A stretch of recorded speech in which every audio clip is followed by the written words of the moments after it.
Okay. Hello, everyone. I hope you can hear us. And I've got Martin here. And Hello. let's see, we do have some people in here already. All right. Um, and let's ask for like a one or something to make sure they can hear us.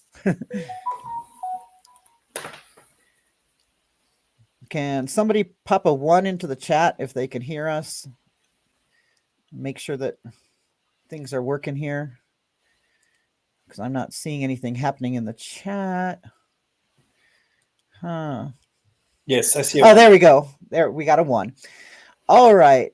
So we're going to be kind of continuing our conversation from last week. And Martin has shared some more documents. And this time I'm going to try to, I'm going to pop myself out and try to make it be full screen when we're talking about the different things. And also, I know we all know that it's possible that um, I'm sorry, I had a brain fart. The autopsy report for Suzanne may be going public tomorrow. And that being said, I think that it's probably going to show that she was killed by her husband. But, I am aware that legally speaking, he's innocent until proven guilty and all that. So, that being said, this is my opinion. And also, what Martin is bringing is the evidence directly from public court records. And so we're just sharing our interpretation of the evidence, and you guys are free to make your own decisions regarding the evidence. Right, Martin? 100%. Yeah, yeah, 100%. So basically, what I have here is everything from uh, different court documents. Some of them are from the transcripts. Some of them are from the affidavit. Some of them are from the preliminary court documents that you have your telematics and all that sort of stuff. So there, that's the written information that's there. So my interpretation, I will let you know what I believe. So um, and that's just my opinion on the evidence, basically. So do you want us to start away, so Yes. Jules? Yes. And I will. Which document would you like me to pull up? Well, I think if you put up the Bobcat one there first, Okay. and then you can scroll it down as I get down through the time. Okay. And if you've any questions, or if anyone in the chat has questions, Jules, we can stop instead of keep. I'll be reading, and so I won't be seeing what's in the chat. You know what I mean? Yeah.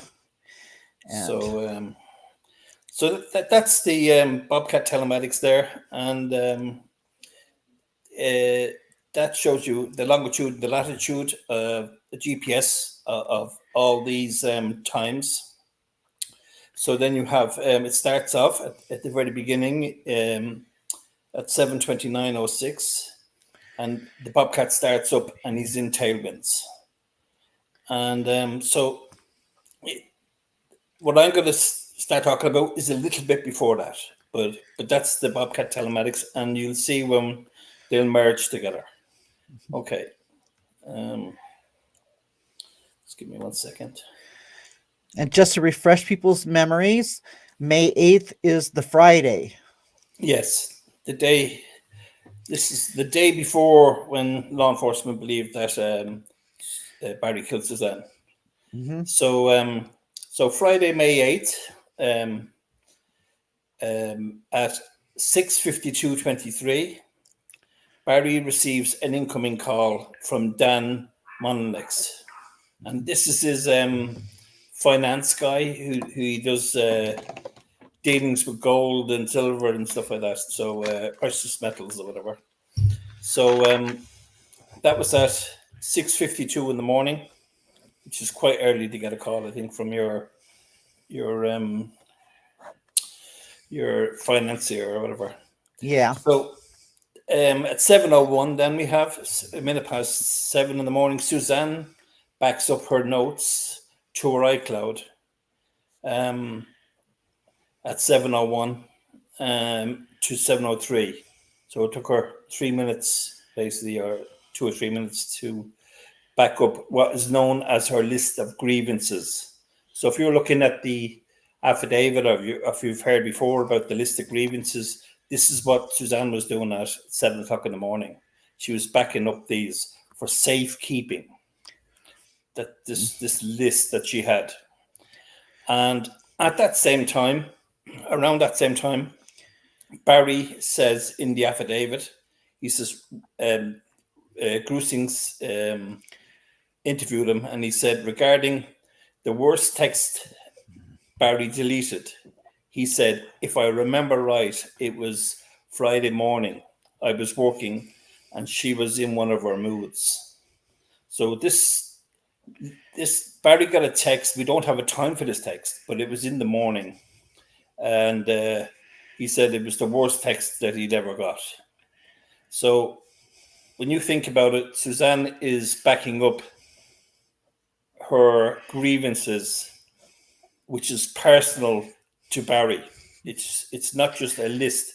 It's she's talking to him when she's making this list, when she's composing this list. And so I believe that what she sent to Barry that morning was her list of grievances. Now you also have to remember that Barry never came home. So on the Thursday night, Barry never came home.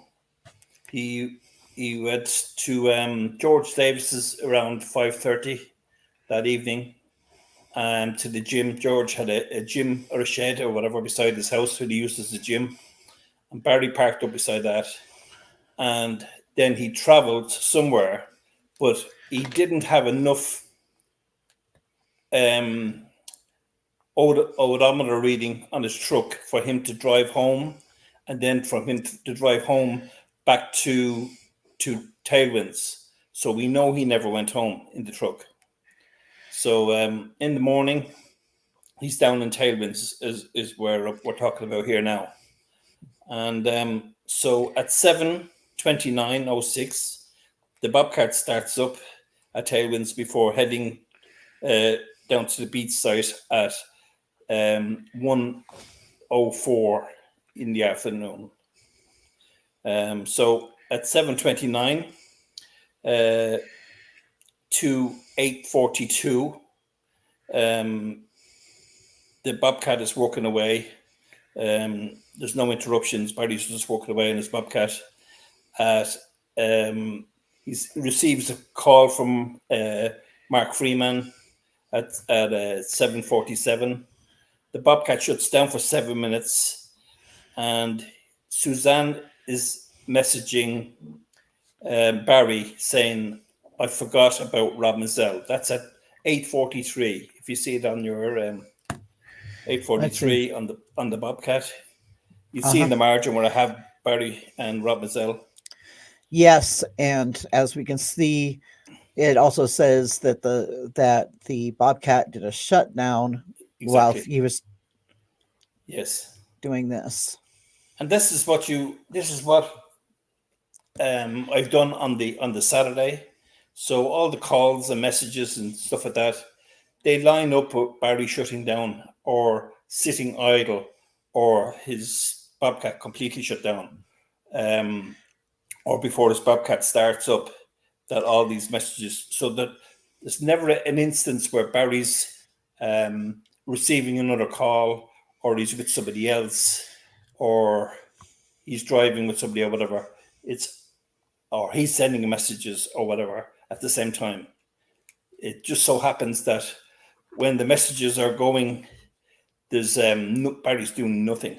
He's actually he's free to send messages. Let's put it that way. Yes.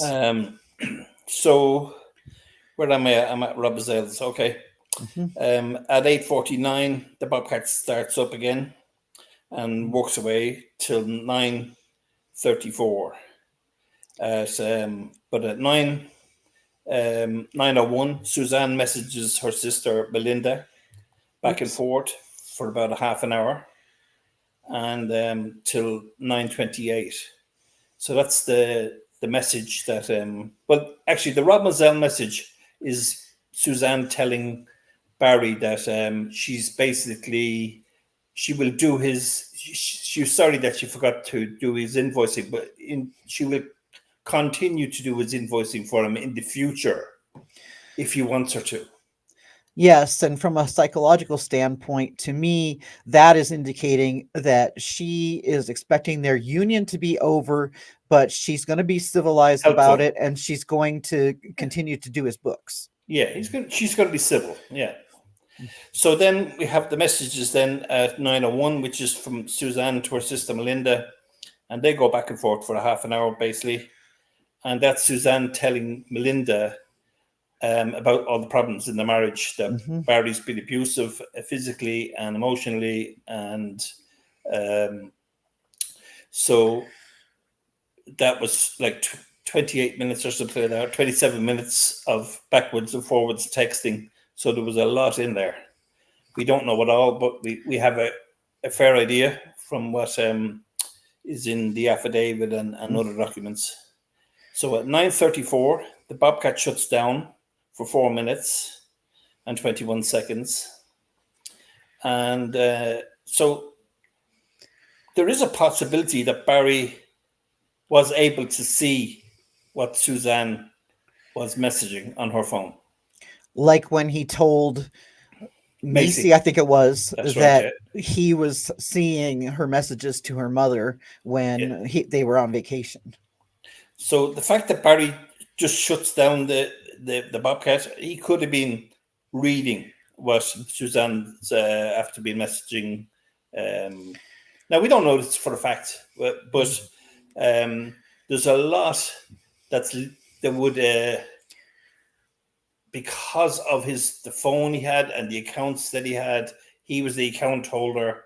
There was it's even Iris Eaton says it, that Macy's and Suzanne's and Barry's phones were all linked very closely together with their iCloud and there was also what you call it again, there were the share, there's The shared cloud. the shared cloud and stuff like that. So yeah, there's a lot there. It would need an expert now to look at it and give you a better picture. So we'll move on to 9:44. Barry receives an incoming call from Justin Burns. He works at DSI, and then at 9:49, the Bobcat starts up again, and then at 10 o'clock, Barry receives a call from Suzanne. Now Barry's still on his Bobcat, so he stops the Bobcat and he rings Suzanne, calls Suzanne at 3 minutes past 10, and he calls her again at 5 minutes past 10. Then he messages her at 6 minutes past 10. Then he calls her at 6 minutes past 10 again. Then he texts her again at 7 minutes past. Then he calls her at 7 minutes past. And then he calls her again at 8 minutes past. So he's like, this is like Wednesday again with all the constant calls and constant text that, he's letting her know, I want to speak to you, Yeah. So then she calls him at 9 minutes past. Barry receives a call from Suzanne that lasts 26 minutes. This is a really long call because they hadn't spoke on the phone or nothing hardly. They're all little short calls, and this is a long call, 26 minutes and 40 seconds. At 10:35, the call ends, and at 10:46, Barry starts up the Bobcat, and at 11:04, or sorry, 10:55, Barry texts messages Suzanne, "I love you, Suzanne," and she never responded. So at this time, in the court documents, I haven't got it written down here in front of me, but I know it off the top of my head nearly. Barry said that when he was asked about this message and whatever, he said that she said that she was going biking, and he asked her then to call into Tailwinds, and she then said, text them why do you want me to call into Tailwinds, and he said that he wanted to show her the work he's doing down Tailwinds. Like, I'd say Suzanne would have no interest whatsoever in what he was doing down Tailwinds, digging holes or whatever like that, you know. So that would be a normal day, like, you know what I mean, without the fact that they weren't getting on, you know what I mean. Yes. So they're after having this big row, and he wants to show her what he's working on, you know. So I believe she did go for her bike ride that morning, and I believe that around this time when he's sending the message, she's finished and she's heading home. So 11:04, Barry shuts down his Bobcat for 10 minutes and 37 seconds, and that brings us up to 11:15. So at 11:15, Barry starts working again starts up the Bobcat, starts working till 11:18, and then he shuts down the Bobcat at 11:28, and this is where I believe now Barry went to Puma Path at this time. So at 11:30 and 25 seconds, Barry shuts down the Bobcat for 1 hour and 27 minutes and 23 seconds. And we don't know where he's gone, but we know he's gone a distance that would bring him from Tailwinds up to Puma Path and possibly another couple of miles and back. So he's got enough mileage to get himself from Tailwinds to Puma Path, and then maybe a mile and a half extra there and another mile and a half extra back, brings it back to Tailwinds again. And now, I don't know if he went to Puma Path, but I'm just saying that the mileage, his odometer, when you go through his odometer, the mileage adds up. He went somewhere, you know. Unless he drove around Tailwinds for an hour and a half in the circle, you know what I mean. He went somewhere for that time, and so then when he arrives back at 12:57:48, he drives then to a location near Tailwinds. It's up near Sabata. And he drives to this location and he sits on a vacant lot. And I think that lot is still vacant, actually. The last time I looked at it on Google Maps or one of those, where he was sitting is in the middle of a lot. And he sits there for about, he sits there for about 10 minutes. So, and in that time, he calls Crib from DSI. Then Barry receives a call from Suzanne's device at 13:13. So at say 1:12, he calls Crib. At 1:13, he gets an incoming call from Suzanne's device.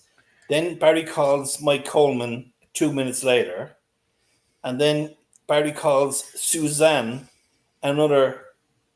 A minute later, then Barry calls Colton Spa from the hot tub chemical guy. So in five calls in let me see, so 12, 13, 14. In 7 minutes, he makes four calls and receives one call from Suzanne. Now, so they're all outgoing calls apart from one, which is an incoming call from Suzanne. You know, from her phone. In that, this is him sitting on in this waste bit of land. So it's very coincidental that he's making four calls, and he called Suzanne and he receives a call from Suzanne while he's there. Now this is just the start of it. Next, he arrives then at County Road 105. So he leaves the site then, and he drives to County Road 105, which is about 10 minutes away. And so he's basically working there, backwards and forwards. Nothing really to talk about there now. It's just here and there he's stopping and starting a few times. But he gets a call at 15:26, which is from Robin Coleman. Now, I thought that was somebody related to Mike Coleman. But this is it's a strange call, because this call, I believe, came from Indiana, from his and Suzanne's marriage counselors. Oh. So that was on. So it's like, just what's the chances of getting that call from your marriage counselor? On that particular day, you know. I just thought it was a bit strange. So then at 15:40, he's walking away. Everything's fine. He's stopping and starting again. But then I'm going to have to get onto this other sheet 1 second now, the one you were looking at. Okay. 1 second now. Just give me 1 minute. So there's one there at... Yes. There's one there at...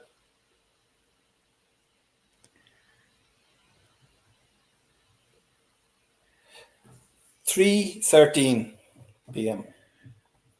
See that one? Shut down. Oh yeah. Let me see. Wait a minute. It's in pink. You see. Yeah. And the reason that's in pink is because the startup and the shutdown are at two different locations. Okay, let's share this tab instead. There we go. So if you look at all the locations, they're all highlighted in blue where he shut down startup. So that means that he's just shut it down, had a break, whatever, got back into the Bobcat. But this particular one, he's down in County Road 105 for both of these. But he's gone somewhere for about 26 minutes, I think, is it? 13 best would be, about 26 minutes or so. He's shut down for 26 minutes, but when he starts up again, he's about 9 yards away from where he started, and he's actually pointing in a different direction. And you can't see on this. I can't give you the full thing to fit on your spreadsheet onto your Word document, but if that document continued over to the right, you would see that there's the direction. It says how many degrees, what direction he's facing. And I could tell that when he shut it down and when he put it back up again, it's about 30 or 40 degrees difference. So he's facing, so he basically loaded that Bobcat up at the Bobcat or onto the trailer, drove somewhere, and then came back and unloaded it and started to work again. Now, Yeah. he might have just done that to maybe the battery. You could say the battery was running low, or there was air for the tire, or he might want to get a piece of lunch. He didn't want to leave the bobcat running there or whatever, and he just loaded it up and drove off. But I find it strange. I just find that A little bit strange. coincidental. Yeah. Yeah, like if you look at all of the telematics for the whole week, that kind of thing doesn't really happen. It only happens when he shuts down, loads up the bobcat, and then goes to a different site.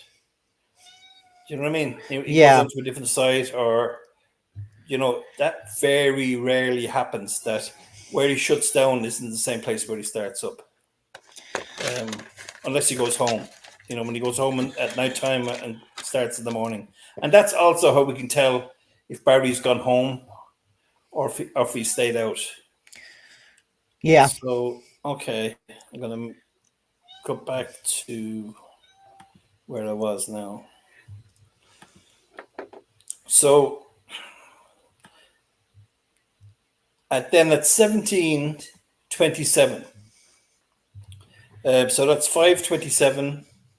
Barry receives an incoming call from Suzanne's device, and then at 17:41, Barry shuts down the Bobcat, finishes working for at the day at County Road 105. Bobcat's finished working down in Salida, and Barry calls Suzanne's device at that same time. So then at 5 minutes later, 6 minutes later, Barry calls Trent Howard. And then about 45 minutes later, Barry calls Greg Hammond from DSI. And then a few minutes later, he calls Crib again from DSI. And then at 19:02:58, Barry calls Gene Mormon, Suzanne's dad. So Strange. that's yeah. So this is at 2 or 3 minutes past 7. So Barry calls Gene Mormon. Then at 6 minutes past 7, Barry calls Suzanne's device. While his phone was likely traveling west along US 50, her phone location was approximately 3 miles east of Barry's phone. The call lasted 73 seconds and was the last recorded phone call for either device on May 8th. So that was the last call they made. Either phone, I have to remember this now, folks. This is the last call either phone made on May 8th. Okay?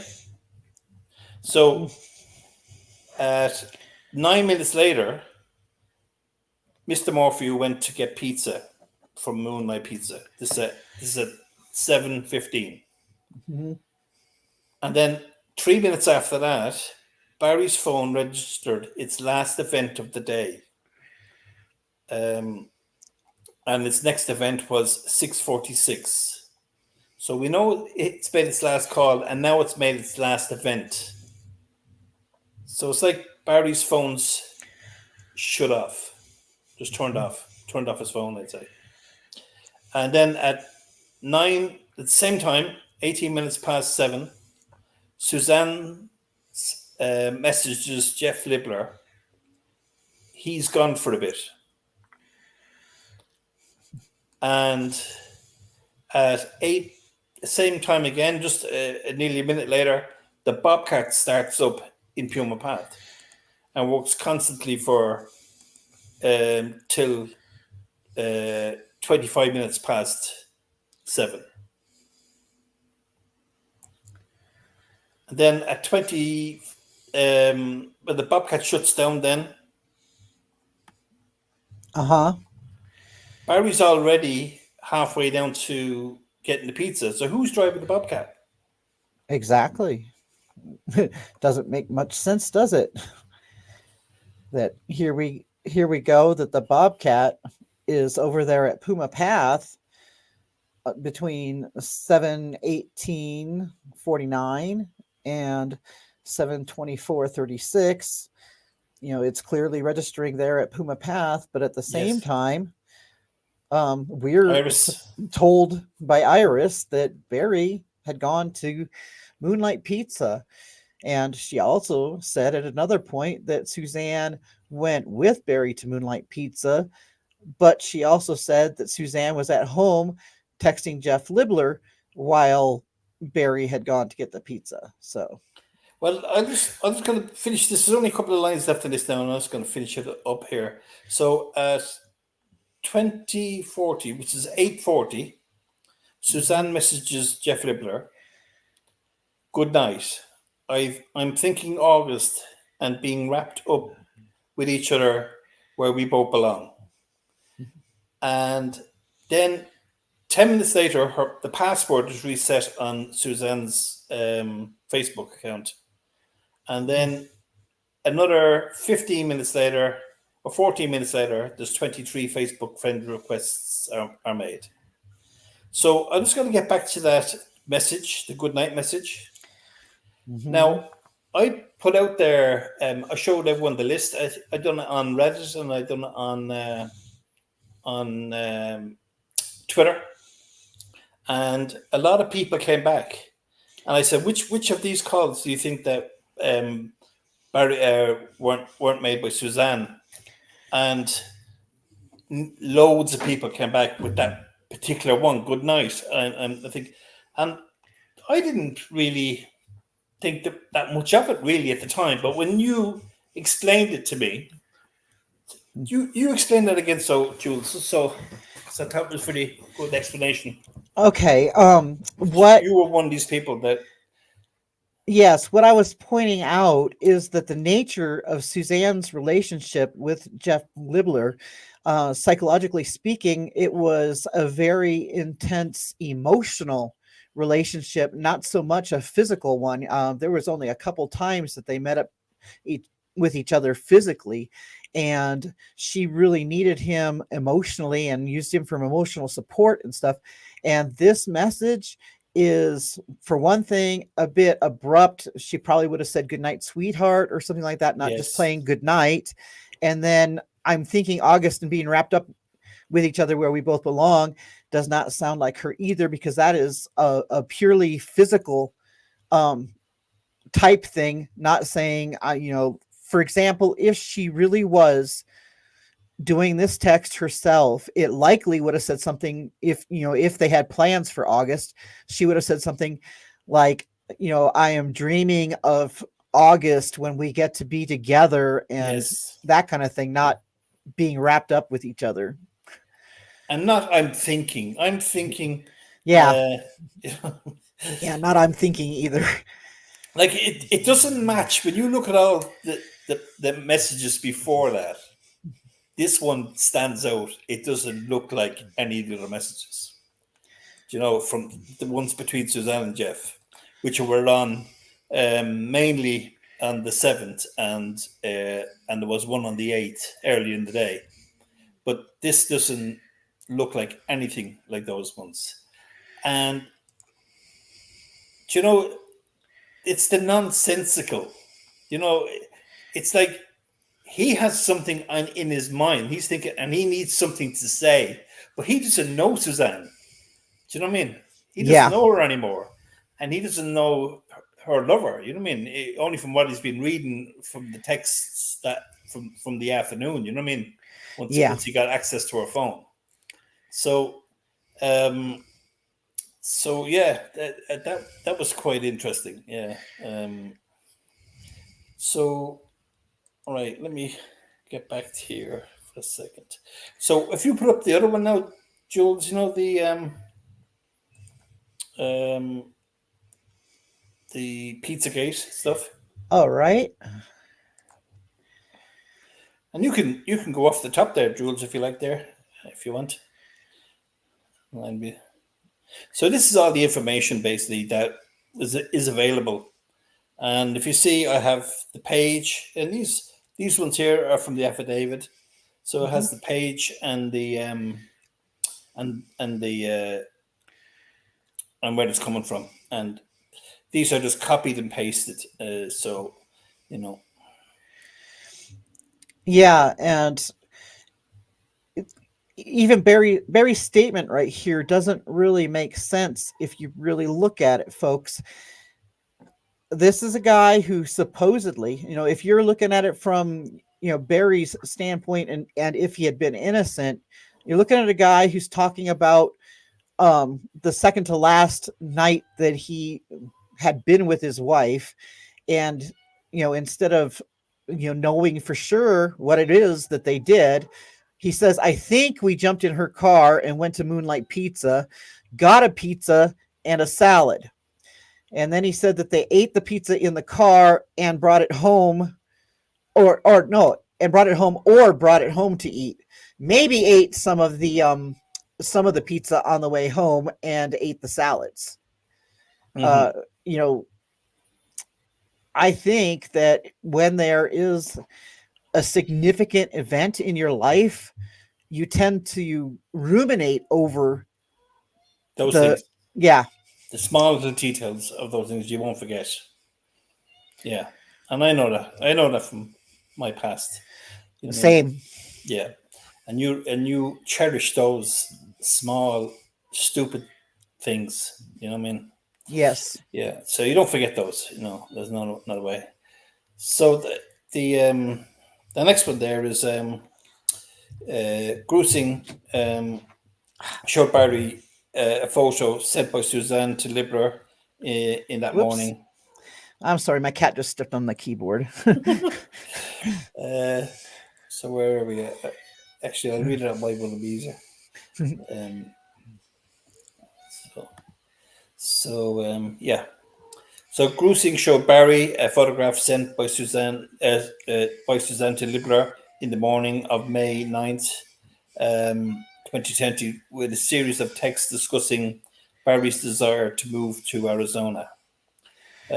When Grusing asked if that was her closet, Barry says, yes. Yep.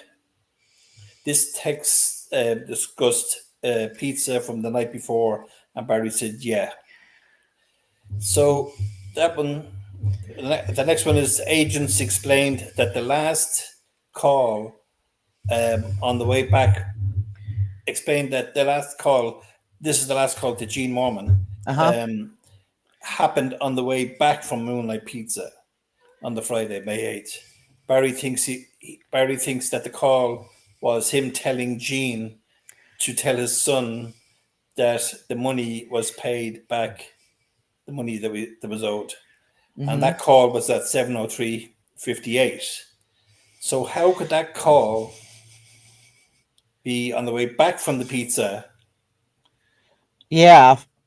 if Barry only went to left to get the pizza at 7:15, and it's 20 minutes, 22 minutes, or 21 minutes to get down there, 21 minutes to get back, and then you have to queue up because it was in COVID time, so there was a line outside. You had to get into the line, and where Suzanne was supposedly took a photograph of Barry in line and sent it to the girls um, on their road trip, and this all the people that were in the court that day, like Lauren Shaft and all that, they all reported on it, and they sent it out. We all watched it as it's happening. All these tweets are coming out. So, but that's not in it's not in any of the court transcripts. It's been removed from the court transcripts. And the other thing is, Macy's phone and Mallory's phone would have had the picture on their phone, and that would have been Exactly. mentioned. That would have been mentioned in the affidavit. And the other thing is, they went to look at property. So you have to look at it this way. You say to yourself, well, if I'm going now to look at property, when do I go to look at the property? Because you go, it has to be before you get the pizza, because he ate the pizza on the way home. He said it there. He ate the pizza on the way home. So he would have had to look at property first. So 20 minutes down, So if they left at say if they left around 7:30 because he was on the Bobcat till 7:25. So if he left at 7, give him 5 minutes to get into Suzanne's car, and the two of them drove off. And then 20 minutes, that would be 10 to 8. Yes, they're down in Uh-huh. Salida. And then they're going looking at property. Now, how long would you spend looking at property? Do you know what I mean? Even if you went to look at one property, do you know what I mean? You don't. It's not like you're driving a Formula One car. You're you're just cruising about and looking at properties. You know, you go to this one, has a for sale sign outside, and you look at that one, and then you go to another one or whatever you plan. You know, it's not a rushed event. Do you know? So then you have to ring for the pizza, but they've already used up their calls. Both phones have said it at 7 o'clock. Yes, That and that I was the last calls they made. So how did they ring the pizza? and this one here is the is for 2024, not that year, but this is showing that in Salida in the month of May, sunset is at 8:02 p.m. on the 8th. And so it probably wasn't much different than that back then. So how could they go looking at properties at you I mean, when I went to look at properties, I went in daylight because I wanted to Yes, see what it looked like. gardens look like. Yeah, you can't see the roof. You know, if the roof needs a bit of work doing, or the gutters or the drain pipes. You know what I mean, or even the ground outside the yard or whatever. You know, Mhm. the time to look at property. Now, I did go look at property myself when I was in London at evening times because, um, but uh, it was more to look at the inside. Do you know what I mean? You go with the agent to look at the inside of the house. Do you know what I mean? Yes. And then you'd already have seen maybe the outside, but yeah, to look at the outside of properties when you make that decision, you look at the street, you say, no, I don't fancy the street, or you look at the house. Yeah, you want to look at it in daylight, during the day. I agree. So that sounds a load of BS because the other thing is this thing about the phones, it was COVID. You had to ring and it was click and collect. You know, you had to ring in and you could order, pay for your food, and then you can go and collect. But how did they do that if their phones were turned off? That was the last calls they made on the phones. It just said it earlier on at 7:06. After that call at 7:06, the phones were turned off. So how did they order the pizza? Did they go to a call Yeah. box, or do you know what I mean? Did it? Yeah, if you would think that there would be a record of a phone call to Moonlight Pizza. Plus to be a record of the payment, Yeah. because I don't know. Like I'm only going by what we had here, and you could order the food, and then you'd go there, and everyone was 6 feet apart, and you would join in, and then when you got to the door, you just collected you told them your order or whatever, and you collected your food. You didn't have to pay for it. You'd already paid for it on the phone. Yeah, You because they know, didn't want to be exchanging money. money. No, that was one of the worst things to do. Yeah, it was handling money. So yeah, everyone was masked up and everything, collecting their boxes of pizza, whatever. And pizza was one of those things that there was a lot of queues up for the pizza because most that was probably the handiest food that there was, at that time, if I remember rightly. But anyway, so they had to spend time. If that story, the message that Suzanne sent on the Saturday, that we looked around town at a property, or outside for a property, and went and got pizza and had a fine night. And yeah, he's still talking about Arizona. Where's the time? Where did they go looking at the property? Do you know? Yeah. Doesn't add up. So the whole pizza thing just doesn't add up. There's too many. Like, why would they lie about this photograph? And it would be to make that seem like it actually happened Happened. on Oh on yeah, the Friday. 100%.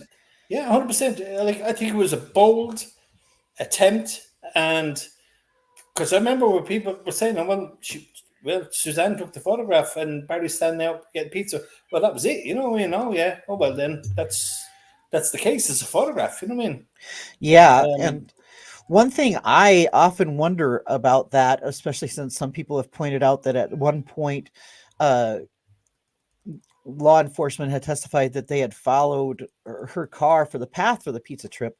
But this is right around the same time during testimony that Iris kept going back and forth between Forward. Wednesday and Friday. Yes. And I'm wondering if maybe there was a pizza trip, but it was on Wednesday. Well, yes, there could have been. There could have been a win. I thought that too, but um, I think I think myself and Kurt discovered that there was a receipt or something like that in the day on Friday. Uh, was it for the her medication, or was it for something in Safeways? Oh, yeah, that was something else that was unusual. I didn't remember what day it was, but I do recall that she had picked up medication Mm-hmm. or her medication had been picked up. I don't remember No, I think whether. it was like it also says in the transcripts that they tracked her phone up to the Little Rainbow Trail, and then they tracked her or a Range Rover, I mean, up to the Little Rainbow Trail, and then she was then going to meet Barry at 105. Well, Barry wasn't at 105 at that time Mhm. because this was in the morning, and she went for her bike ride, and then she came down to meet him at Tailwinds, and then they both went to get pizza. Like there's hours and hours of difference in the time. Yeah.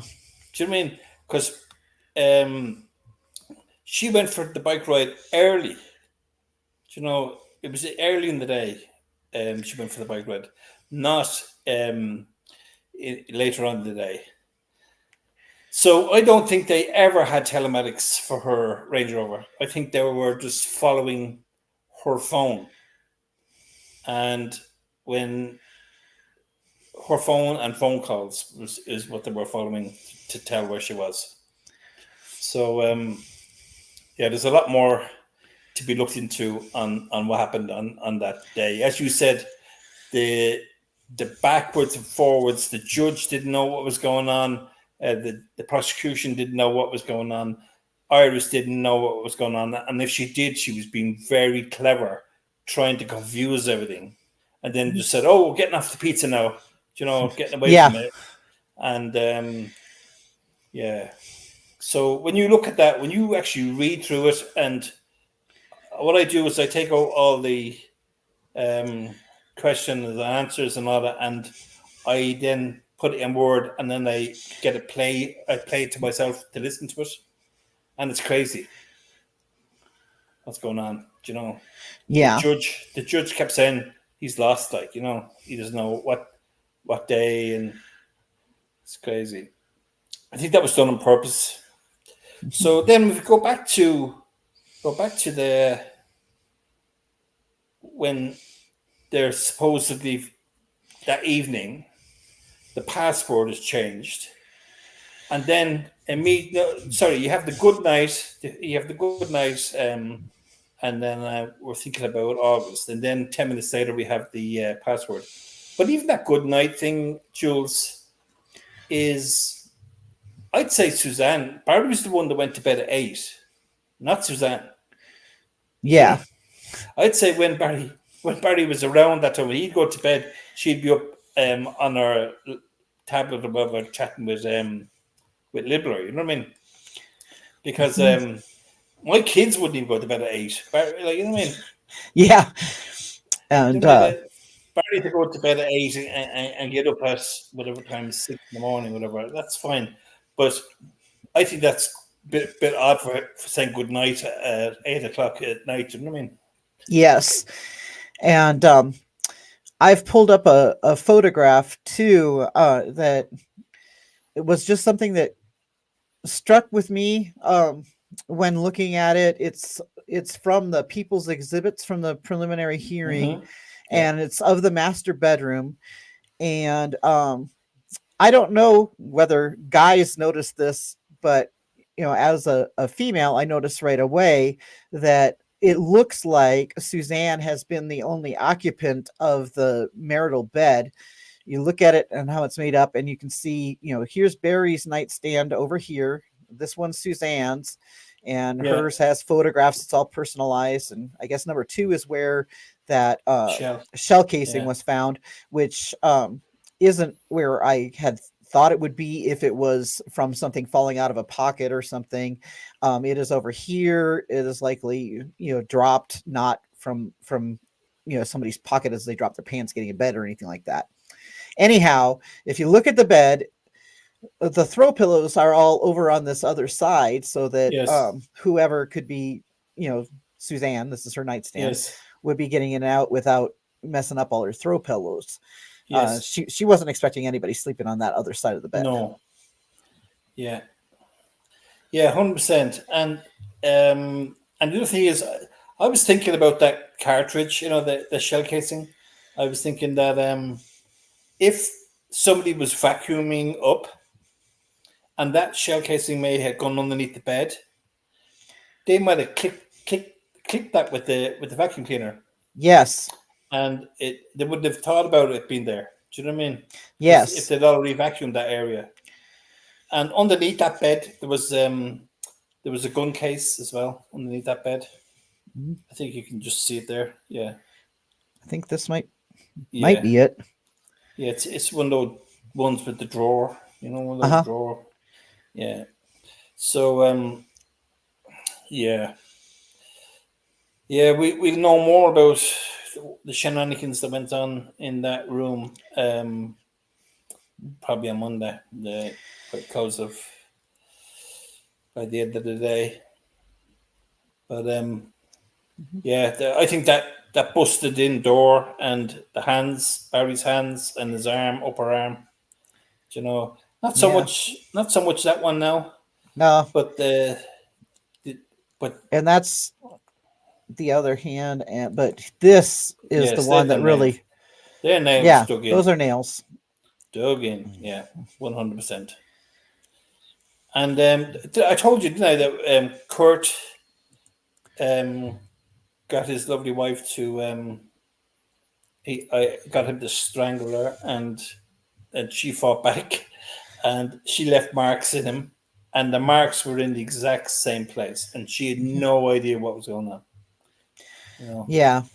And he photographed it for a while, I think, the marks, but yeah. Now the other thing is, you could probably get similar marks if somebody put their arm around your arm around your neck from behind and you were trying to fight them off, you could put similar marks on in that place. I'm not too sure, Mhm. but I just thought that if if he'd have came grabbed her from behind, but you see the ones in the backs of the hands would be automatically trying to get the hands off. Do you know what I mean? Yes.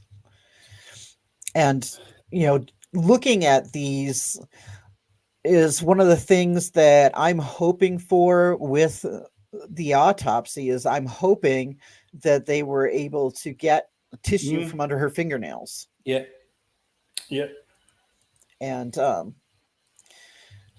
that was one of the things. And I don't know if you followed the Gannon Stout case, but I know that some of the people uh, who are watching us right now did. And that's one of the things that they were able to get was that Letitia's yes, skin was under Gannon's nails. And even at the amount of decomposition that was there, he still had evidence that showed exactly who it was that took his life. Somebody's asking there in the in chat about do I think that she was moved? I don't know. I don't think she was moved. I'd actually say that um, this same night, Friday night, after the after the these Facebook friend requests, which probably would only take him 10, 15 minutes to just fire them out because most of them, I'd say, were out of his Facebook friends or people he knew um, by the looks of things. But um, I believe then that night around midnight, um, Barry had her into a vehicle and brought her to Moffat that night around midnight. So it was Yeah. just after Friday night, Saturday morning, early hour Saturday morning, and there's a reason for it because there's it's his phone going into airplane mode, and then there's Suzanne's phone is there's notifications or there's something happening with her phone, like somebody's picked it up, somebody's moved it, or whatever.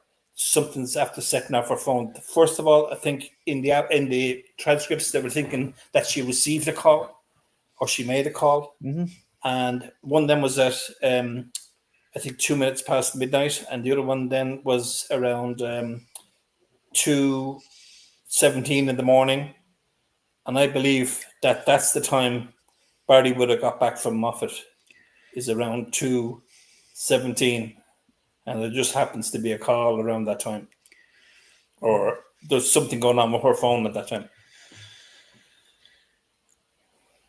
And I see that Goofy Girl has made a statement where she says where Suzanne was found is close to an empty camper with homes within eyesight. And Wasn't I would there like then. to, yeah, that's what I was about to say too, is that the camper was not there in 2020. No. And the people whose house is there have not lived there in quite some time. I actually believe that they're in the UK. So, Oh yeah, yeah, they're in well, they're addressed in Sloane Square in London. Yeah. So you check them up as well, Jules. Yeah, I looked at there's a lot of people from Salida have property in around the area. And there's a lot of people who are connected to Barry have property in that area. and the BLM land right near there is a well-known elk hunting ground, and we know Barry likes to hunt. And I'm pulling up something else here. Yes, a tech commander is saying the camper was moved to that spot a year after. I think it was even a bit later than that because on my Google you can go back and you can see when the camper disappears. Do you know you can go back through the times? Did you do that with yours, Jules? Um, I'm. Is there a way for me to give you the ability to share your screen? I can't do that with mine at the minute because I'm only after getting my Google Earth back. I say about 2 weeks ago or 3 weeks ago. I had Okay. lost it. I'd lost the Yeah. whole thing Oh because no. I fell asleep on the laptop and I don't know, I done something. And that's why a lot of my things have changed because whatever I'd done, I somehow disabled my accounts. And so I lost my Google. I could get Google again, but I lost like there's probably 1,000 markers on my Google just on Suzanne. You know what I mean? Yeah. Unfortunately, I don't have Google So Earth on here either. This computer I'm using is actually my son's gaming computer.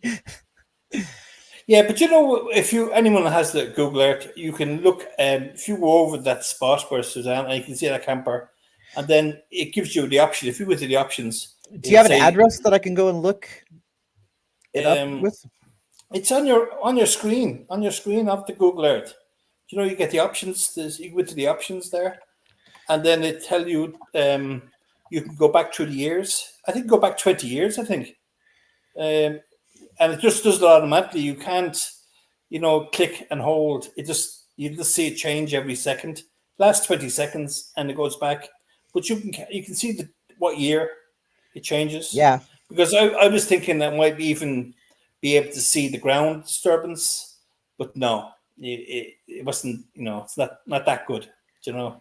Mhm. But so it's obviously done from. It's not very clear. Let's put it that way. It's kind of blurry, but I think if you zoom out a bit more, it's probably better. So if you zoom out, say about, See, and I don't know, 500 yards or whatever away from the ground, um, and it, I was just gonna pop something else up here because I noticed that somebody mentioned the fact that Barry and the girls have announced that they're doing a celebration of Suzanne on May 4th, and I wanted to point out that Suzanne's female friends decided to put one up on the same date because they're not going to Barry's, and they're calling theirs Shine Bright for Suzanne, and they have a lot of stuff going on, including the fact that they shared it to a Facebook group called Barry Morphew is Guilty. And also, I've been told that some of Barry's own relatives are also on that day throwing their own memorial. These were some of his relatives who won't be going to his memorial service for all Suzanne. right, yeah. I think Tech Commander might be going. I think he might get invited.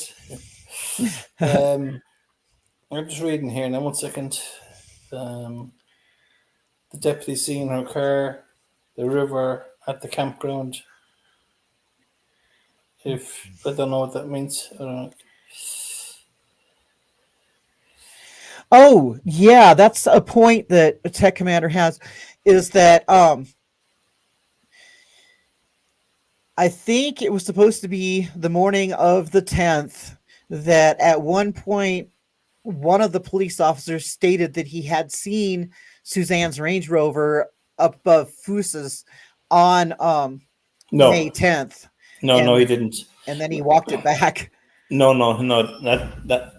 That's not happened at all. No, but I think it was Walker. He was up there at Mhm. Fusis, and he drove up, and he said it was too busy, and he came back, and but yeah, he was only he was there with the family and kids, but no, he didn't. No, Suzanne was, she wasn't alive that time.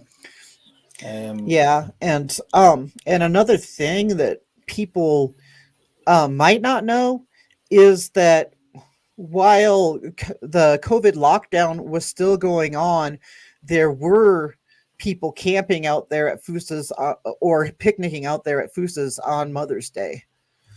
yeah, So, it was so busy that day. He said because he was going up there to do fishing, I think, and he that's why he turned around, and came back, because he was using that. He was basically saying how the time it took him to get from the Shell station basically to up to Fusis and back. That was mhm, it was in the transcripts in the court document, which I thought was interesting. mhm. But no, there's like so I hear so many crazy stuff, and there's no facts to it, Jules. You know what I mean? Yeah. Like I like I said there that at, that Barry went to Puma. I believe Barry went to Puma. I don't know that for a fact, but Hmm. I just know that the time he had plenty of time. He did an hour and a half, just an hour and 27 minutes to leave Tailwinds, which is about a 10 to 12 minute drive, depending which way he goes. There's two options. He can go straight up to 50, or he could do a detour up to 285 to avoid the camera on the 50, which is the Shell station. And that will take another maybe minute or minute and a half to 2 minutes maybe. But you bring him back on the County Road 250 onto the 50 then, and so you're talking 12, say 12, 24. say that gives him an hour to do what he wanted to do. Do you know what I mean? Just over an Yeah. hour. And you know, the house was empty. There was nobody there. There was nobody coming or anything like that. So he could have done what he had to do, put her in a container, and leave her there till when he came back at in the evening time, and whatever. But and the other thing is that the cadaver dogs did hit on the bobcat. One of them sat up into the driver's seat.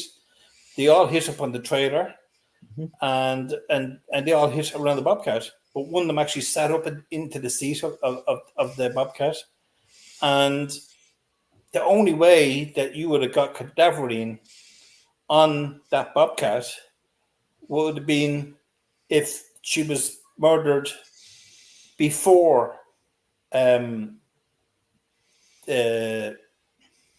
bobcat was last used on the Saturday. Mm-hmm. You know, so Yeah. it wouldn't have. You know, the last time that bobcat was used was on Saturday, and then they took over the house then that evening, on the Sunday evening.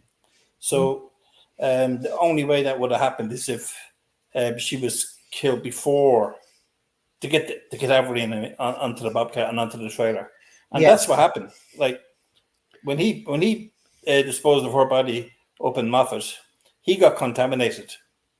His boots and his probably the bottoms of his jeans. And if you see him in the hotel, he brings those boots in and he bleaches those, and all the clothes that he was wearing. He brought them into the hotel. He bleached them, put them into bags, and then dumped them. Nobody bleaches clothes and stuff to dump them. They just dump the clothes, unless you're trying to hide something. Exactly. And the story that Barry gave was he took them into the room, the boots into the room, in order to remove the shoelaces Second-hand because they were shoelaces. still good. And then he wanted to. Second-hand shoelaces, yeah. Oh, I believe that. Yeah, I believe that.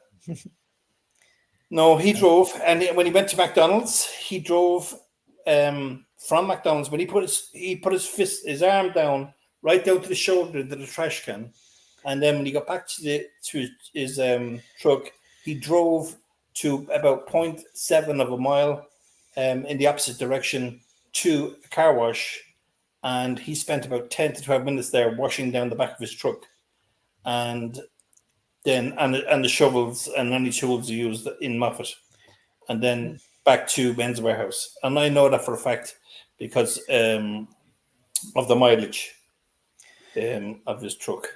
And I just thought I'd pull up some of these pictures from the people's exhibit, like this one where Barry's truck had been here, this bus stop, and there's Yes.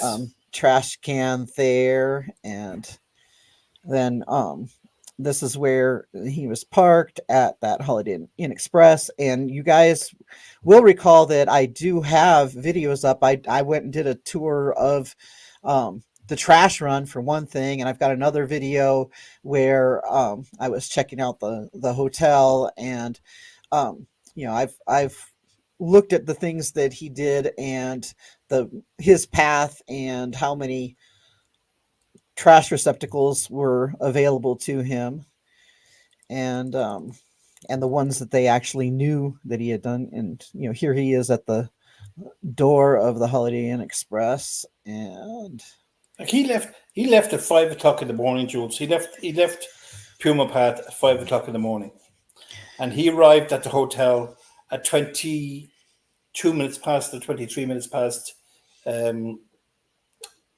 in the morning. He arrived at the first trash site at I think about 10 minutes past 8.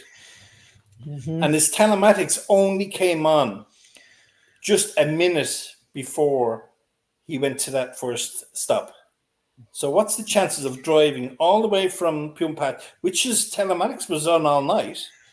Then when he an hour before he left, his telematics were off all the way down through Salida up past into Buena Vista and off all the way to Bailey and whatever. And when he got to Bailey, he was texting his mother, "Happy Mother's Day," and we have a GPS time for that, so we know that he was doing good time, average time till he got to Bailey. After then, all of a sudden, taking him an extra hour to get to Broomfield from Bailey. So what took him an extra hour to get to Broomfield from Bailey? He went by Aurora, and as he drove up past the Sand Creek Park in Aurora, he jumped out and tossed the suitcase, the cooler, and a blanket, which you can see in the picture of Macy, when she was sitting there at Christmas time, wrapped in the blanket. He threw those items into the creek, Sand Creek, in Sand Creek Park, and off he went. And the mileage adds up exactly to the exact mile, the distance to Broomfield, which was 183 miles, I believe, 81 or 83 miles. But the mileage is exact. The chances of that is slim. And then the time works out the same. 3 hours to take the detour. So look, there's too much in this, Jules, of coincidences. Yes, way too many coincidences. And I'd like to add that while I don't believe I uploaded it, or I might have done some sections of it, but I also did the drive from County Road over to Broomfield just to check his time and all that, and realizing that it took him longer than it did me. But also along the way, I was spotting several different areas that he could have tossed things away. And I'm very surprised, Jules, that they didn't have cameras somewhere on the line to see into the back of his truck. Yeah. I wonder about that too, and wonder if they just weren't looking, or if perhaps they do have this stuff and we just don't know about it, that it wasn't released. Because I do recall that I don't know who all here has followed the Patrick Frazee Kelsey Barrett case, but in that one, they did end up having footage of his truck with a plastic tote in the back, which is where he had put Kelsey after he killed her. And you could see him going through town with that tote in the back of his truck. And then, of course, the tote disappeared because he burned it up with Kelsey in it. Yes. Goofy Girl makes a great point there, because I've said this a few times. Like, so the house was empty, but why would anyone unfamiliar with that area know that? Who would know? Who would know that the house is empty? If they're trying to say, like, the first thing they'd see and they'd look at that house would be cameras facing them. Like, so you're saying a sex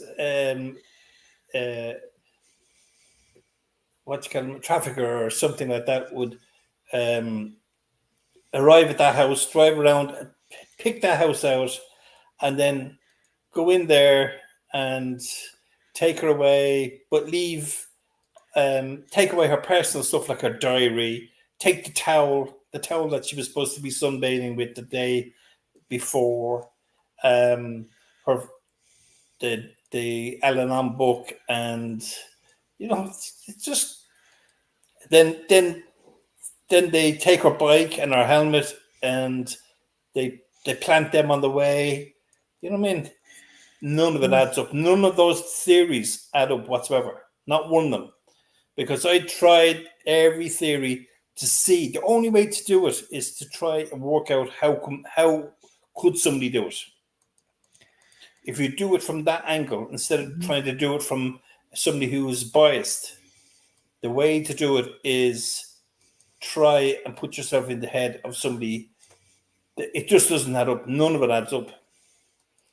If he had chose one theory, he might have been fine. But he kind of left it open to a mountain lion, to an abduction from the bike, abduction from the house, you know, a gone girl, like that's gone out the window now. You know what I mean? But um, crazy. And then you see them on the photographs.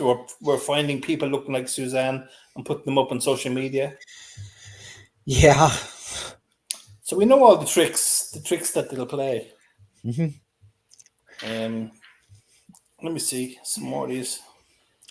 I'm seeing, why would he take evidence to a hotel in order to bleach it and discard it? Much of it in the hotel dumpster. There are cameras. And the thing is, I think that some of this more critical stuff was not actually dumped No, at the hotel. no, it wasn't. The stuff that he washed there. And, another thing is he didn't use bleach. He used the chlorine stuff for the hot tub to clean them up. And that is why he fabricated he or if he had an accomplice, whoever had Suzanne's phone, if it wasn't him, but I do believe it was him, texted him asking him to pick up chemicals for their spa. And I believe those chemicals for the spa are what was used to clean up the boots and such in that hotel room. And I did speak to people at the hotel and found out that he had requested that room, which is above the pool, which often has the scent. And he thought that people wouldn't notice that it smelled more like the spa chemicals than it ordinarily would. Yeah. And 100%, Jules.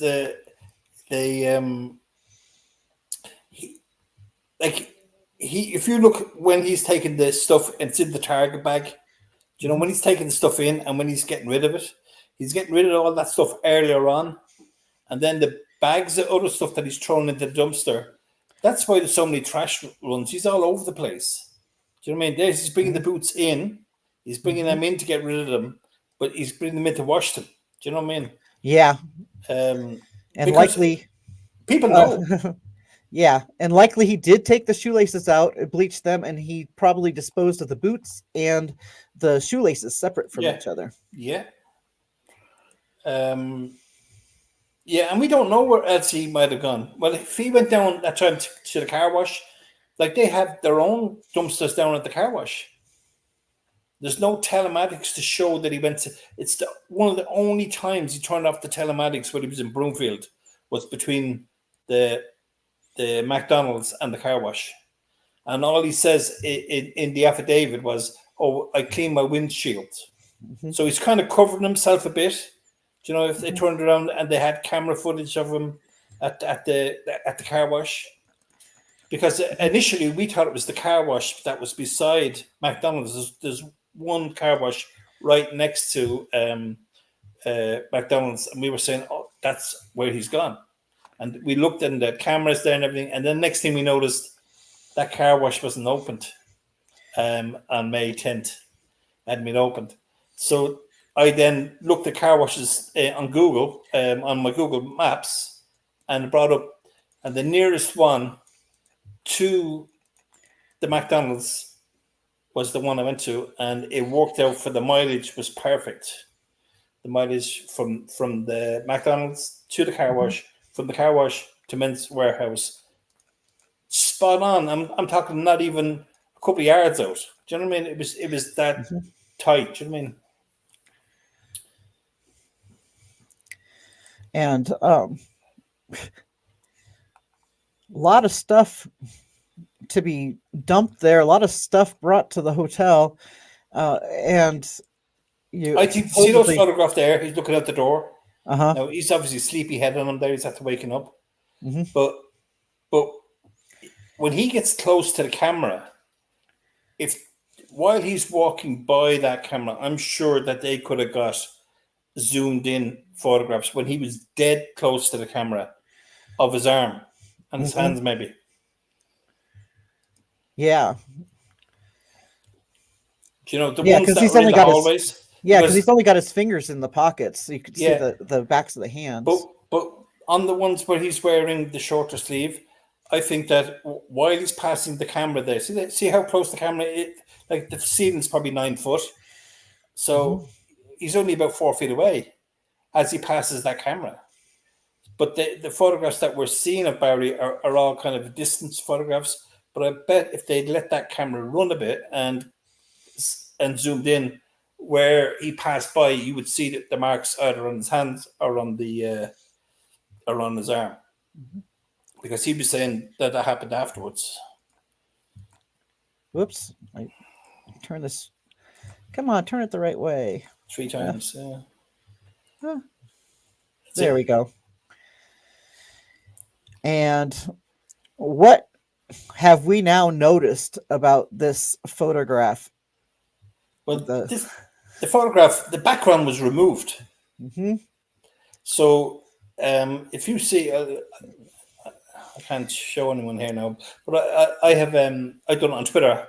I put on a background, and it's simple to take the background away because I've taken away on the other photograph. You know, the other one I show, the one that she wears with her fist to her head. I sent you that last week. I think you have it on that. You might be able to see it. But I took away the background, and it was just 1 second. It just took less than a second to remove the background, and it looks no different than that. But the quality, if you look at all the photographs of Suzanne and the affidavits, and if you look at them in the other court documents, this is the worst photograph of Suzanne by far. Yeah. And it's because it's a photograph, probably of a photograph. Mm-hmm. Do you know what I mean? Do you know what I mean? It's either a photograph or a photograph, or it's a photograph of a screenshot or whatever. But when you can't zoom into it, like the other ones, you can zoom in. But once you zoom into this, it pixelates straight away. Yeah, it's already kind of pixelated. Yeah, it is. Yeah, even at that size, it's pixelated. So, and there's no metadata for that particular photograph. If you look at the other photographs, they're showing the metadata for the what ones, the Instagram ones. Mm-hmm. And let's turn this one around. Whoop. Come on, go the right way. You went past it. I went past it. Oh, man. You see the tubs there now? There we go. There. This one is Suzanne's vehicle. Yeah. Yep. And of course, this is obviously from her earlier bike ride, where she had posted to Instagram also. And there's her snacks, and this is the water pack, camel pack. Hydration pack. Yeah. Now she basically came, like, as I said, she went for a bike ride on Friday morning. Mm-hmm. So her bike would have been in the back of her Range Rover, and all her stuff would have been in there. So Barry mentions he's often telling on himself. He says, "Oh, Suzanne asked him to take out her bike and the helmet." Yeah. He didn't say she asked me to take out the bike, the helmet, the hydration pack, the sunglasses, the gloves. Do you know what I mean? Yeah. He only mentions the 2 things that were found. Mm-hmm. Do you know what I mean? The 2 things that were planted. He's such an idiot, really. It's when you it's I suppose when you're doing it long enough, though, you spot these things a mile away. And this stuff helmet. I'm showing you now. I think the helmet is a big tell here. Like, I remember when I was in college, we used to park right beside where I was at college. My brother, we were both college at the same time, and my uncle said he gave us a cap for the police, and he said, if we leave that in the back seat, you won't get a ticket. It's kind of like that, if Barry was getting stopped on the way to Broomfield, he's the blue line guy, you know what I mean? Yeah. So yeah. But I was just looking at the interior of Barry's car, which, remember, guys, he was saying that he was doing the dump runs because he was needing to clean things up, and it's still like a dump. Yeah. Yeah. And And he didn't this, want Morgan in his car because she smoked. yeah, except for he's had her in his car other times. Yeah. So that's kind of strange. No. And Full of it. He's just full of it. whoops. And this is the content of Suzanne's purse, which was left in her vehicle. Yeah. And And these people that abduct us, they never want your money. They always leave that behind, and ID and all that sort of stuff. yeah. Always leave those things behind, because there could be traceable. You know what I mean? Yeah. Ah, sorry about that. Had I don't know if that was getting picked up too, the all the Facebook messages from my kids. um And let's see this. The next one, go down to the crack in the door jam. okay. Go down. Now, if you look at the receiver here, the black receiver, there's two screws in that, and that's where door split. It splits on the screws because I so many years repairing doors that were broken into and whatever, and that's where they always. That didn't happen just because, or any other reason. That door was busted in. Yeah. And you can see where he's put two. If you zoom in, you can see two marks where he's used a screwdriver to try and prise the door by the lock. If you zoom in, just there, if you zoom in, there's two little marks on the doorstop. You probably have to go up to about 400 or something to see it. And now zoom to the Now I gotta left. slide over. Slide over, yeah. That's it. And just there, just see it. Now you might have to go up or down, up a bit, down a bit. Let's say, keep going, Up or keep going down? a bit more. Down. Try down then. Ah. Down. Go down now. Keep going. A little bit more. Past the striking plate. Okay. See the two marks? There. Two little marks. One at the bottom of the striking plate on the doorstop. This little stop. To your right. No. There. Down a little bit. There's one, and the other one's above it. They're two little bruises that were used, like you'd use the screwdriver Yeah. to try and get the latch, and that's what was done there. So this probably wasn't the first time he got into that room that way. And it was noted by the previous owners of the property, that didn't exist there before. And I know from when we purchased our home that they do make a list of every little thing, so that you can, in part of the negotiations we were like, okay, well, this and this and this are damaged at the house, so we want to pay this much less because we're going to need to repair those things. And so when the house went up for sale, it would have said that there was damage to this door jamb. Yes. If there had been. Yeah. No, I'm surprised they didn't actually. They could have actually checked that out. How new it was. They could have done a test on it. You know what I mean? Yeah. Because of sunlight and whatever, it would be unbleached. Do you know what I mean? Yeah. And so, yeah, they could have done some work on that forensics. There's so much though, Jules. There's just so much to this case. Like Barry put his phone into airplane mode. Just around midnight on Friday night. I think it was about 6 minutes past 12. He puts the phone into airplane mode, and then at 6:45 in the morning, it comes out of airplane mode. And on the Sunday, it wouldn't be possible to go to Moffat. Do you know what I mean? Mm-hmm. Because of the activity that was going on, you know what I mean? There was activity all the way through the night, and Barry had a prostate, an enlarged prostate. That's why he was up.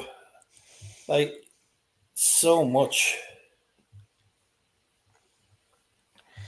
And Tech Commander just did a theory, his theory of how Barry Yeah, got to, and I'm gonna make note of that because I know. I done that today. He put that up. He put that up on Reddit today. uh-huh, And I asked him to show the receipts. Where all uh, this information came from, and he can't produce the receipts. So, because I said only people, if you don't produce the receipts, like people think you're full of shit. uh-huh. And so I said that's the best thing to do is, but he couldn't produce any receipts. He just keeps repeating the same thing over and over again. So yeah. But I'm thinking perhaps I can do that drive one of these days and take a look at what Well, is. the 90, see, there is a he's talking about that Barry's phone pinged on on the West Colfax Avenue, Oh, and there is a location on West, right at the Mint, at the US Mint. There's a location there, but that's like there's a location for Crestone. There's one for in Sabata. There's um one for Henderson. There's one for um Thornton. There's one for Broomfield, and it's not at the Broomfield Hotel. Um, so there's these locations. There's ones for Indiana. There's ones in Carmel, and there's ones. There's two in um, Colorado Springs. There's one in Telluride. There's another one in Rico. There's all these locations are all over the place, but there's no times with them. You can't just say that Barry was at West Colfax Avenue. He wouldn't go that way. That's not the route he said he went either. yeah, there's that. Yeah, that's like he didn't. But the thing is, his route doesn't work out because going from Bailey the way up to the hotel, he would have been there in nearly an hour beforehand. And he's saying that he only stopped. He stopped once near Grant or somewhere. I think he said or Bailey, one or the other, because there was stuff blowing out the back of his truck. So that was probably a trash dump he was doing. hmm There was probably he was probably thought he might have been seen by camera or something. But so yeah, from when he made that phone call, or that not phone call, but that when he Shirley, he messaged Shirley and said, "Happy Mother's Day." There's a timestamp for that. And that timestamp from when he left at 5 o'clock, we know he left at 5 o'clock because he was seen passing the Shell station camera, and then he was seen up the 285 up near is it Lowe's camera up there, and then he was seen again then in Buena Vista. So we know by those locations that he left at 5 o'clock, and when he got to Bailey, he was on time. His timing was perfect. But from Bailey to the hotel, there's basically an hour missing of his detour because he went a long way around. He went up to Aurora, and he went up to Aurora because he knew that place was quiet and there was homeless people there or whatever that, and he could just throw his trash there and get away with it. He didn't even have to pull in; just stop on the bridge, tossed it in over the bridge, and gone. And the other thing was he was saying that I made this up. The cops were there. I have pictures. You've seen them, haven't you, Jules? The pictures of the cops were in Aurora, at that site. hmm So I didn't make that up. And we also know that. Oh, what do we know whether they pick that stuff up? I don't know. I Like, see Bees. I see Bees Mama in the chat there earlier. She might know about it because um I spoke to her about it a long time ago. Um, don't think she's still there now, is she? If she's in the chat, she might know about it. But yeah, and the thing is that we can't say that it was not related, um, just because police have not said that it was or was not. well, see, Um, the thing is, Jules, right?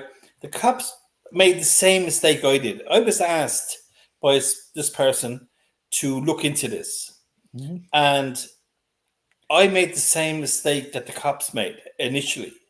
So what I done is Barry's trip to Broomfield was 183 miles, and the return trip was 167. So it took away one from the other, and we had 14 miles to play with basically. Mm-hmm. And so you couldn't get to Aurora with the 14 miles. And no matter which route you went, there's not possible for it to be done with just the 14 miles. And I tell you now, I'll be honest, I spent maybe 3 or 4 days on this solid trying to work it out. And anyway, I couldn't do it. And I said to the person, I said, look, no, it's not. And they said, look, it's grind. Don't worry about it. And then about 6 months later, I was just happened to be sitting looking at my computer, and I was on Google Earth, and right in the middle of my camera on Google Earth was the Aurora Hospital, the cancer hospital. And I said to myself, just no, I'm going to do this again. And this time I used the journey, the route, what you call them? Oh, my head's gone. Do you know where you check out your routes on travel? You know, the travel routes. And so that's what I done. I went to, let me see if I can see which one I went to here first. I used I used the MapQuest. And then I used so many different ones since then, but basically I done the route from Puma Path, and it was totally different, you know, than what they were saying. You know what I mean? It was less than 167 miles. We were taking Barry's word from it. The law enforcement took his word for it, and I took his word for it because I thought obviously law enforcement would have pulled them up on this, but it was only 160 miles to Broomfield, not 167. So that gave me the mileage to be able to go to Aurora. And then at the time worked out as well. It works out if you use that MapQuest and you do the thing, and then you look at the time, it's spot on for the time he arrived at the hotel, leaving Puma Path at 5 a.m. and going the route through Aurora to the hotel. What's the chances, Jules, that the time and the mileage is exactly what Barry done? 180 miles, and the time is exactly the same. Yeah, there are too many coincidences in this too case. Many. And, there's not a hope. And look, I'm not going to fight every time. I have blocked Pops from my Twitter because he just keeps going on about stupid stuff. Like, I don't mind if somebody wants to debate something. I'll debate all day long if they have something to talk about. But if somebody just keeps shouting stuff out, blabbering stuff out, which they've got nothing to back it up, like, I'm not going to waste my time. Yeah. I gotta pull something else up here. Oh, and Tech Commander is mentioning the memorial that's gonna be held for Suzanne in let me see. Let me try to find this stuff. May 4 in Indiana.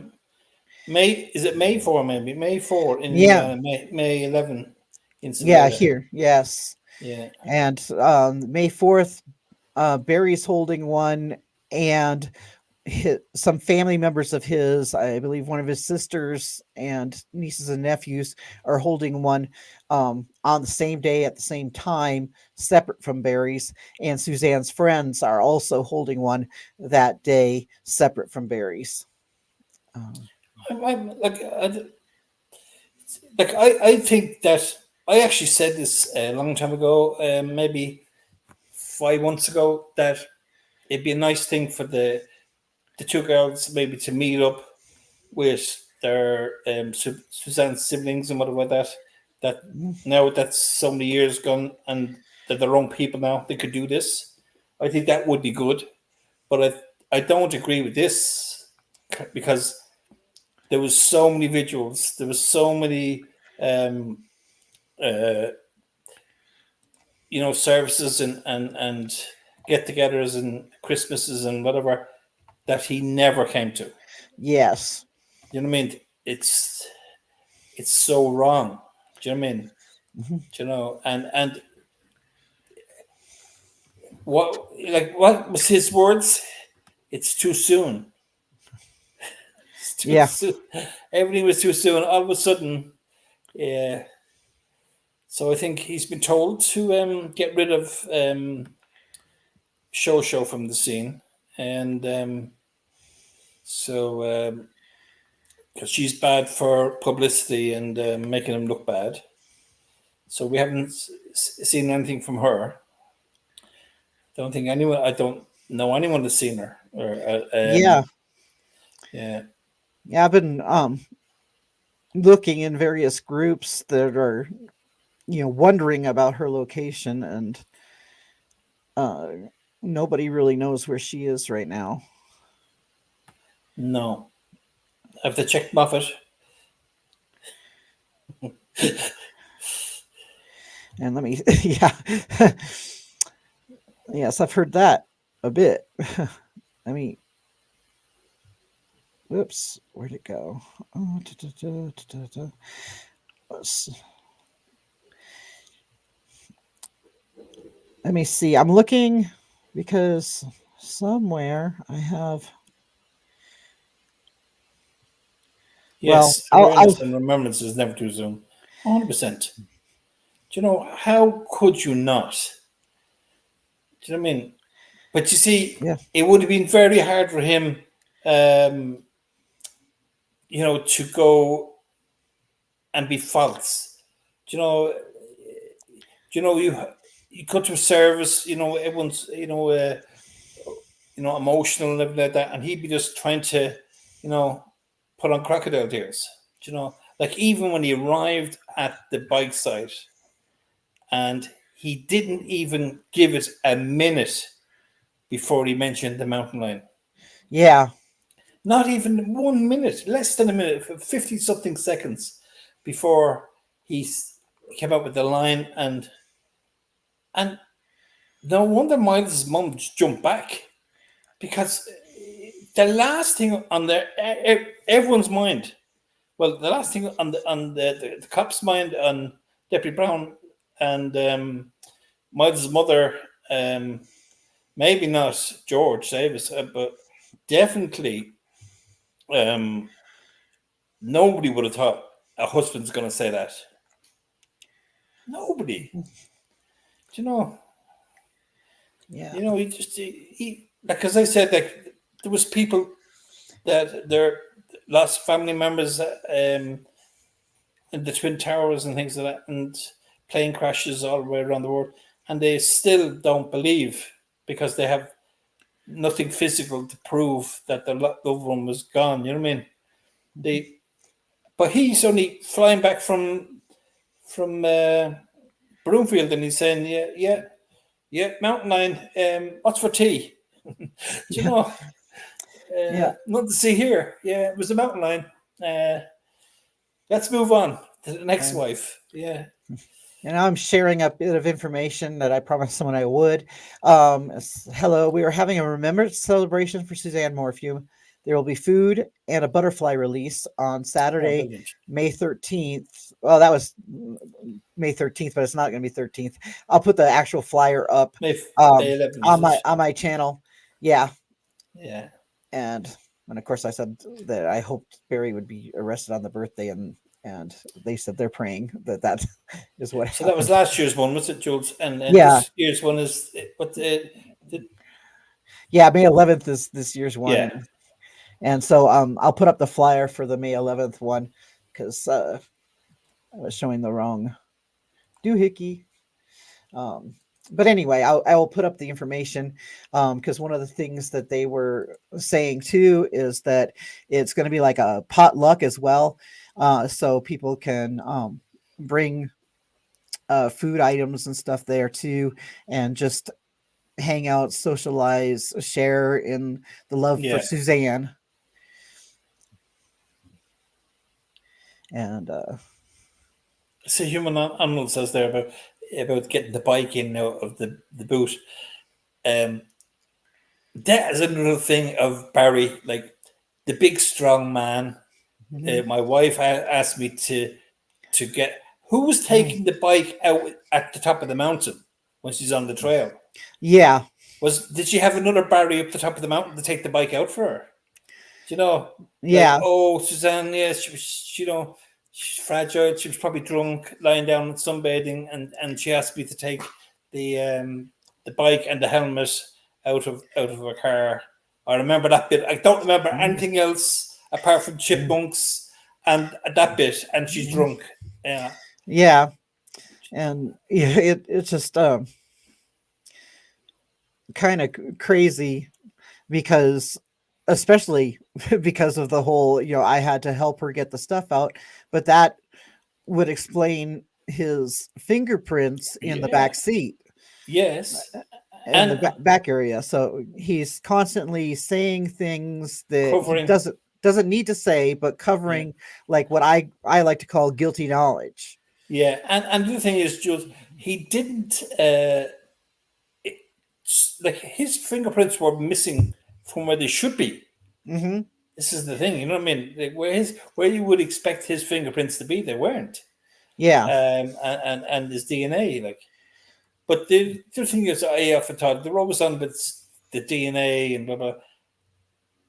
The bike guy, um, he's actually from Phoenix initially. Uh-huh. Um, so Scott Banks, yeah, he's initially like, but he's got no family or relations. Like if you look him up, you can't find nothing about him. You know what I mean?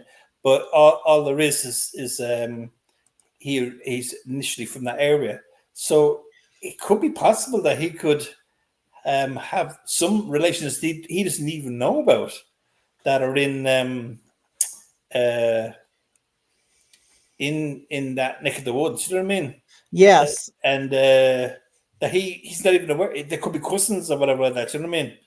That Yeah, and even because distant he was working on the cousins. bike. Yeah, 100%. Like you just don't know. There's not enough that you know what I mean. That DNA thing was a joke. Like you know what I mean? And Tech Commander saying that he doesn't leave the mountain. I think that's because some people were asking him if he was going to the memorial service, and I'm not going to be able to go either, just because I have received some specific threats, so I can't go there. I can't go places where I'm like expected to be. I just need to do things on my own time when people aren't expecting me to do them.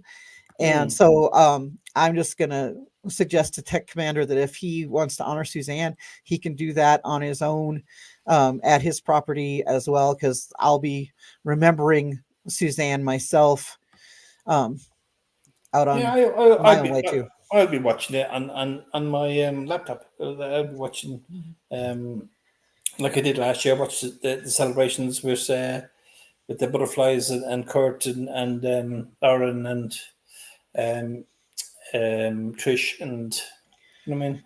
Mhm. Yeah, isn't it? Yeah, it'll be interesting what goes on tomorrow. And I'm not expecting much because that way you don't get too disappointed because it'd be nice to be surprised, Yes. nicely surprised. You know what I mean? That's the way I look Mhm. at it. You know. Um, so yeah, it's been a long And time though, isn't it? Is it 7 months? Is it yes, yes. 7 months? Yeah. And So they've done a thorough job, so haven't they? yeah, and they even some of the samples were sent to Quantico, which is the FBI's big thing over on the East Coast, where they were doing some of the tests and such.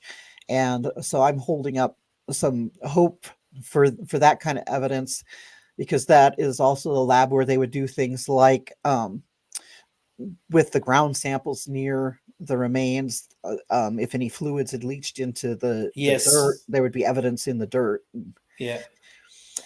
things like that. And I'm just Oh, really, sorry. Sorry. I just have to say something more. I missed that earlier on. I meant to say. Sorry, question, Jules, but uh, it's just come to me there. When I was talking about Aurora and the cops in Aurora, they made that same mistake. As I said, with the mileage, uh-huh, and that's what they said to this person. They said, it's not possible. It wasn't possible for Barry to go to Aurora. He didn't have the time, and he didn't have the mileage, and that was why they didn't want this. They didn't believe the stuff was belong, because they didn't think that. And that's what I didn't think the mileage was there. I knew the time was there, but I didn't think the mileage was there until I did it the second time. And when you think about it, you know that like we're finding things out now, Jules. You know that it should have been looked at so differently. You know what I mean? yes. It's upsetting, especially when the text, the messages between Libler and supposedly Suzanne, um, like that made them change from looking at Friday to looking at Saturday. Do you know what I mean? Yes. When Yeah. you look at it like that, what were they thinking about? Mhm. And the thing is, there's probably too many men that were looking at that. And if there was a couple of women detectives looking at it, they probably would have looked at it differently. I Yeah. think. And for example, the like you and I were discussing yesterday, when Jeff Libler sent Suzanne the message of want to get naked or something along that Yeah, line. And he was just saying it as a laugh. That's what he was yeah, saying. Yeah, he was just, oh, wow, want to get naked? And LOL, he said LOL afterwards. And then the reply, which was supposedly from Suzanne, was like somebody who wants to strip off themselves now. And do you know what I mean? It was like, oh, babe, oh, oh my, and whatever it was. Oh, it's crazy, like, you know what I mean? yeah, Totally got the wrong end of the stick, like, you know what I mean? yeah, And but you can see like his messages were, as I said, they're like bullet points. hmm, I'd love to see, as I said, when I used to say to Kurt, I can't wait to see these messages. The messages from Suzanne to Libler. I just can't wait to see them. I said there'd be all these little short messages, and when I seen them, I was nearly sick. I was so annoyed and so upset that because they're so obvious, and I'd said this probably 18, 20 months beforehand, and I feel the same way about these other messages, the ones that we haven't seen, hmm, on earlier in the probably 822. I'd say it's around that time. It'd probably be when he arrived at County Road 105 is when he was going to be sending these messages on Saturday. And that was about 822, I think. And I'd say they would have been similar to the ones around 2 o'clock. There'd be just a bunch of messages. And by the sounds of it, a lot of it's about Arizona. yeah. And I see the Goofy Girls asking, did they call each other sweetie, dear, hot Babe, stuff, babe, or anything like that? They babe. said babe. Yeah. And Baby, and babe. yeah, So uh, she's calling him babe, and I think he says baby. I think mhm, I'd have to get the messages up to look at them now. yeah. I don't have mine handy, but here's another comment. They had an adult relationship and were sexting each other, and not so much. More along the lines of, and I'm going to paraphrase here because, like I said, I don't have the actual text in front of me. but there was something along the lines from Suzanne to Jeff that was, "You're the one my heart wants." Yeah. Yeah. Not ooh, I want to jump your bones or anything like that. No, no, no, Yeah. no, no. Look, and what, like they were basically going out with each other for over 2 years. Do you know what I Hmm. mean? So I know they'd only seen each other in real life. I think it was 6 or 7 times. Was it? But um, they were they were talking all the time. Do you know what I mean? Yeah. And and like that's you know that's a relationship. You know what I mean? Like there's husbands and wives out there that don't talk to each other from one end of the week to the next. Mhm. Do you know what I mean? And they're still in love. You know what I mean? And then Goofy Girl says Jeff wasn't in it for the romance, and that he was wanting to get naked though, and that might have been a joke, and perhaps he did want more of that kind of thing, Goofy Girl. But what we're saying is from Suzanne's standpoint, what it was, and Jeff, I'm sorry to have to say this, but I think Jeff was a douche, Yeah. and Oh, and 100%, 100%. 100%. Do you know what he was? He was a wimp. You know what I mean? Mhm. He Yeah. he um he was a coward. Do you know what I mean? Like Mhm. no matter what type of person, they should have contacted authorities straight away, even just for a welfare check. Anonymous welfare check would have been good enough. Yeah. Do you know? Um, but like he didn't know. He wouldn't have known for sure that she was dead. Do you know what I mean? Yeah. So he took a big risk by just closing everything down after May 11th Mhm. and putting his head into the sand. Do you know what I mean? Yeah. Like the ostriches, bury Mhm. his head. That's what he done basically. Do you know? And then prayed to God this was never gonna come to him. Do you know what I mean? Yeah. And and ruin his relationship with his wife and children. Do you know what I mean?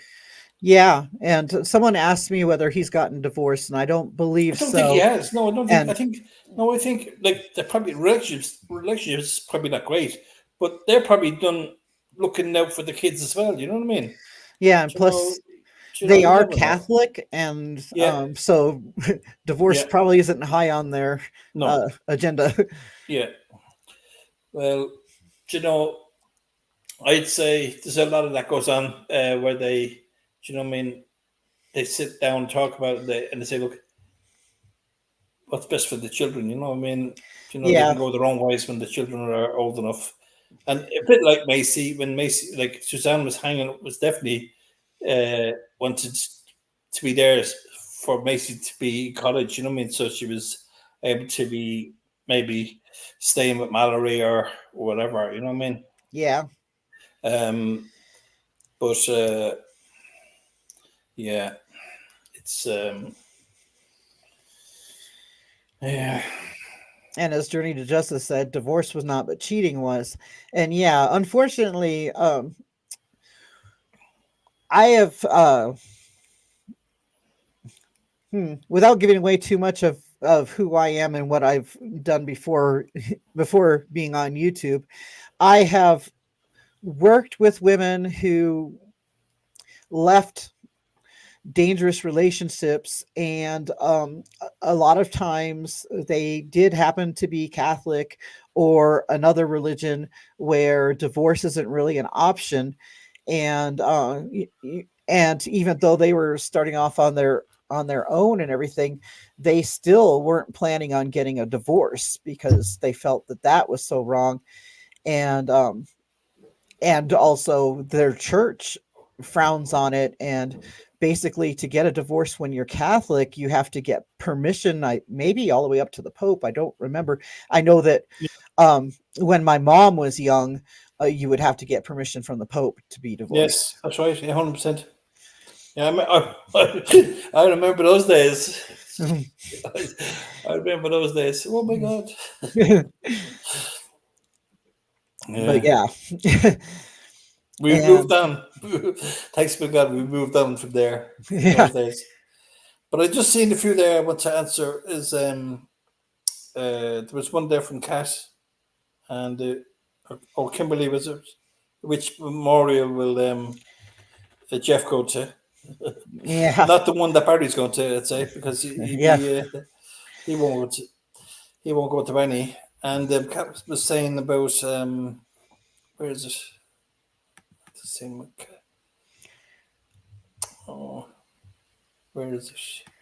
And Patty says completely untrue with Catholic Church, and I haven't had experience with Catholic Church since I was a kid, so I don't know what it's like now. Yeah, we still um yeah, our kids, you know what I mean? Our kids are involved in the Catholic Church, you know what I mean? So, Mhm.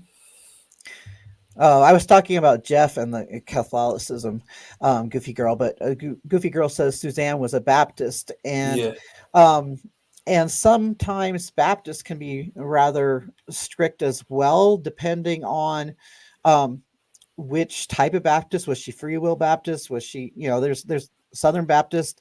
There's a lot of different types of Baptists, and I recall um, this was several years ago, but I had some friends who actually got kicked out of the Baptist church because they were together, but they weren't married because his wife was still alive but had Alzheimer's.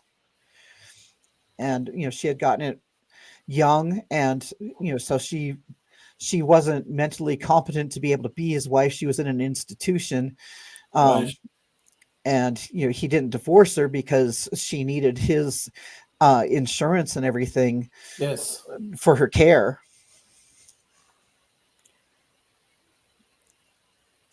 And then Goofy Girl points out that if Jeff was a Catholic, then he wasn't ever going to get together with Suzanne unless she converted.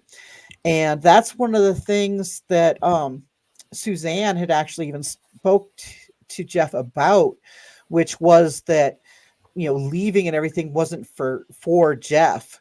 No. She was gonna leave Barry for herself. Yes. And that's why this August thing was a lot of BS because Mhm. they didn't. If you listen to what Jeff has to say, um, they weren't making plans for them to be together. Do you know what I mean? She was to be out on her own first, and then she'd see what happened after that. Like you know what I mean? But Mhm. but you just have to read through her messages to Jeff and also the ones to Sheila. You know what I mean? Yeah, They tell you so much about Suzanne. You know? and I think too, if you look at the timeline of the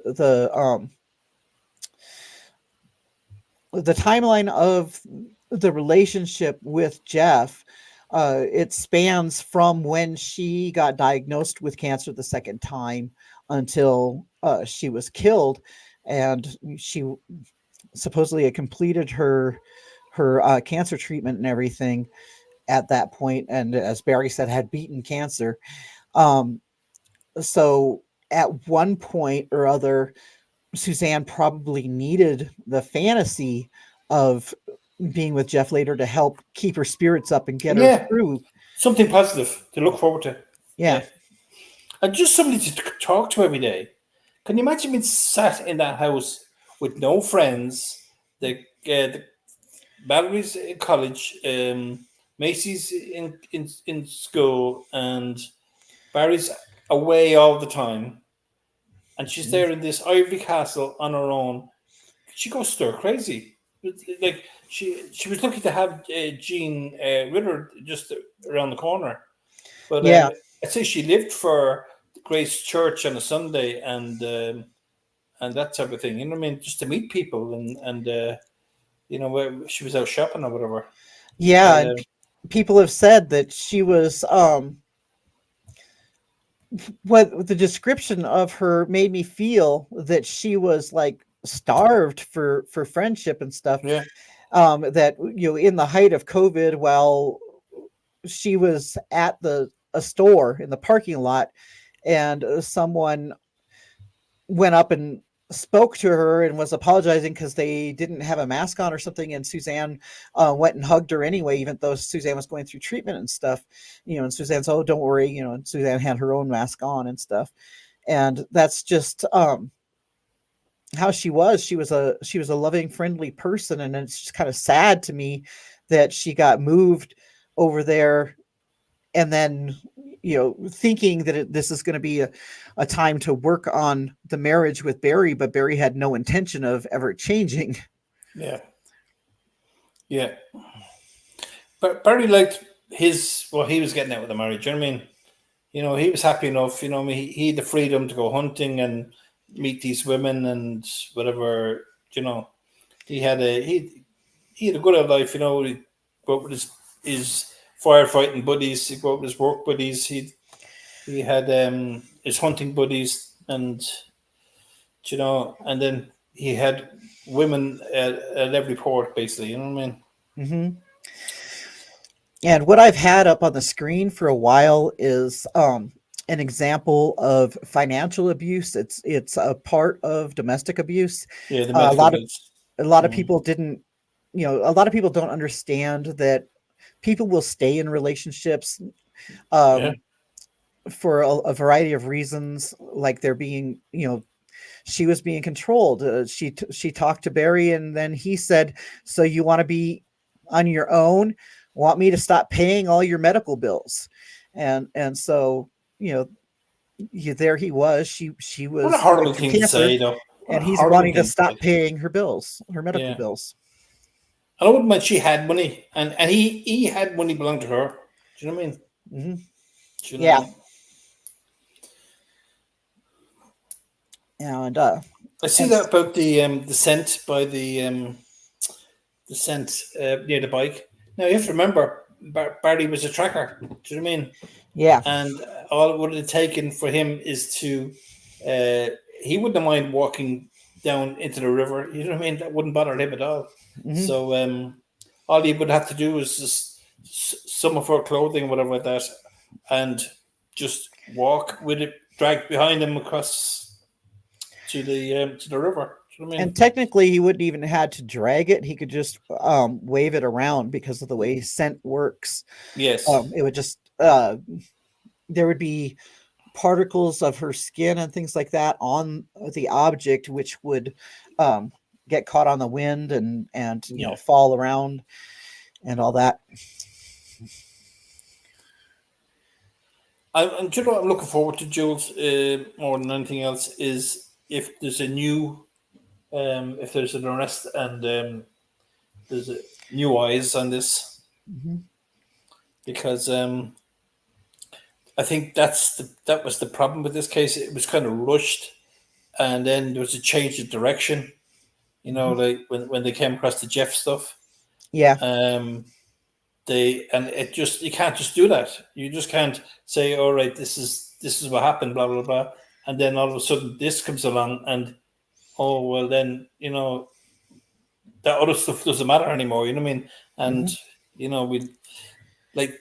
You could see that they were trying to the law enforcement were trying to make up the missing mileage. Mm-hmm. Up to Garfield. Like Garfield is like 2.5 miles from the bike site, and mm-hmm. they were trying to make it out that it was 7 miles there and 7 miles back. Yeah, just to tick a box and put something into a little box and they put that away. So, well, that's the missing mileage. Look after, and there's only Iris pulled them up on it. That they had, and Iris was trying to increase the mileage to say that Barry went down to the Stove and Spa.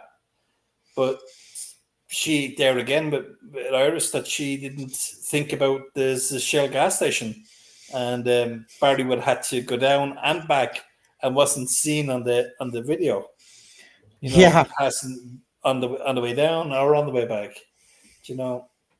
So yeah, and she had these people like basically it was the owners down there, so the Stove and Spa. You had Colton and herself, and that they Barry had kind of said to them that, remember I was in here on Saturday. Hmm. Like he was in there most likely on Friday. Do you know what I mean? Yeah. When he was messaging Colton, we seen it earlier on in the messages, at just after he arrived back from wherever he went, let's say, back to the Tailwinds, and he's ring Suzanne. Suzanne's rang him. All these calls in matter of like 5 minutes, 7 calls, Hmm. or 7 minutes, 5 calls, and that time he's thinking.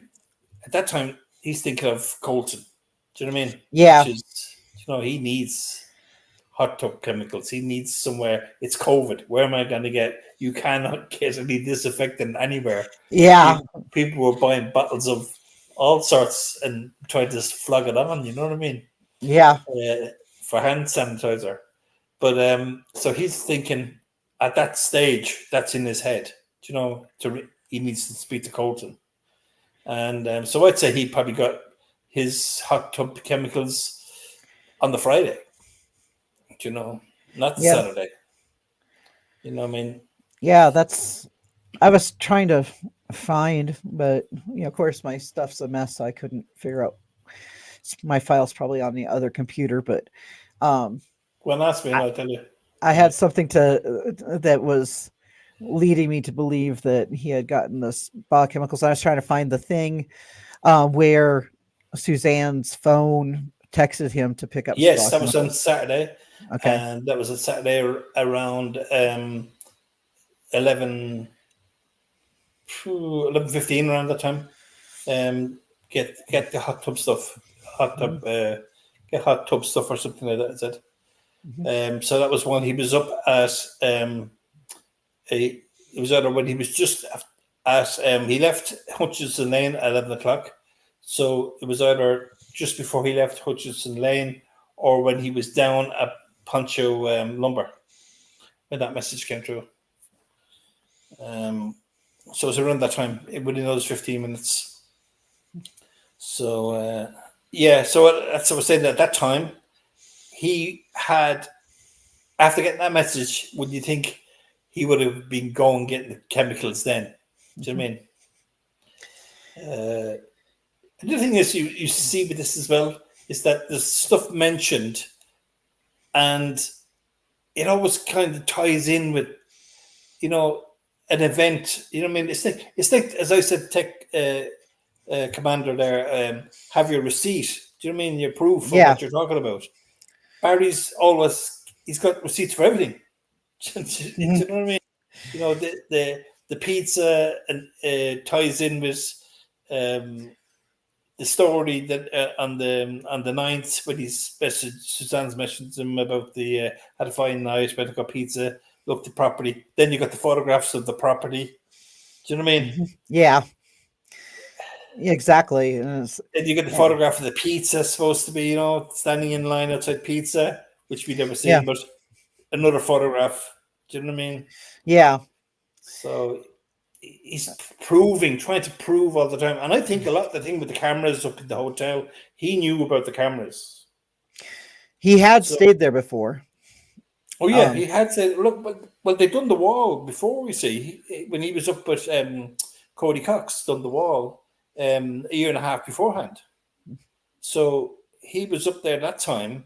Um, like Cody was doing contracting work for him that time, but he was doing the Bobcat work. Barry was doing the Bobcat work that time. Mhm. So he was, and he said that when he arrived in Broomfield, that he stopped at the first the RT Mhm. bus stop because he wants to work out his GPS to see where the wall was and everything. What a load of bullshit! Do you know what I Mhm. mean? Yeah. And this whole wall business and the hotel business just it's a crock. And Iris herself also made the mistake of saying that Barry had booked the motel room like Yes, weeks in advance, which you hadn't. That's right. which he or if he had, what was he actually booking it for? Because he had not known until a couple days beforehand that they were even going to give him the go ahead to repair this wall, but they did not have supplies ordered or anything. They still, supplies still didn't get shipped until well after his whole little crew left. They were there a couple days trying to work without any shipment of stone and without any equipment. And and think about it. Barry took his Bobcat absolutely everywhere. Yes. If anybody watched the Peanuts and they know who Yes. Linus is, the Bobcat Yes. was his blankie, Yeah. and yet he did not take it to Broomfield. Yes. The one place he definitely needed it. Mm-hmm. Like I was actually thinking, was he going to hire a backhoe? Because he needed, like when he was looking at the backhoe, he probably did need a backhoe to Uh-huh. go to do that job. Because that's exactly what you would need up there for the work he had to do. Like I've seen the drawings of the work he had to do. So there was work on both walls. The walls are split, so you have the upper wall and then you've got the lower wall. And Uh-huh. both walls were to be extended in length, and both walls were to be extended in height. And but also there was the repairs to be done on the foundations of the wall. So we'd have to strip them back, and they would have to be compressed and put the geogrid back and the earth and the whole lot and whack it down again. It was $70,000 for that job. For that, it wasn't like a wheelbarrow, a couple of tools, and Morgan, Jeff, and Cassidy. You know what I mean? Yeah. It wasn't just I'm going around doing a little private job for somebody. Paint out the sitting room. Yeah, and another thing is I talked to the planning commission and for the permits and things like that, because even though this is a repair on the wall, you still need to explain when you're going to be doing the work and Yeah. things like that. And there were no permits on file for that week, and so it had not been planned out. He did this on a spur of a moment, and then that leads me to the next question, which is how on earth was he checking into the hotel and having a room to go into at 7 o'clock in the morning when usually you can't check into a hotel until past noon. I mean, you can make arrangements, talk to them and stuff like that, Yes, but that's right. You can't get into the hotel, into your room before noon. Do you know what I mean? Unless it's yeah, a vacant room. yeah. No. Yeah. Everyone knows that. and Mm.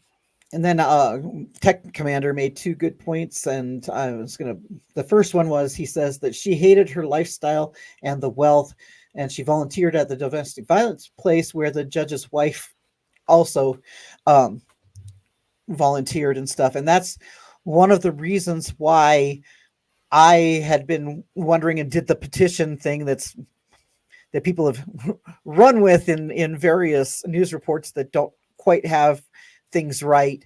But I did do a petition to look into Judge Lama at that time, and that is one of the reasons why, because I didn't know the nature of his relationship with his ex-wife and whether he would be biased against anybody that was a friend of his ex-wife or had similar things with his ex-wife. I just wanted the commission to look in to that, because that does appear to be a conflict of interest to me, because I think they had Well, yeah.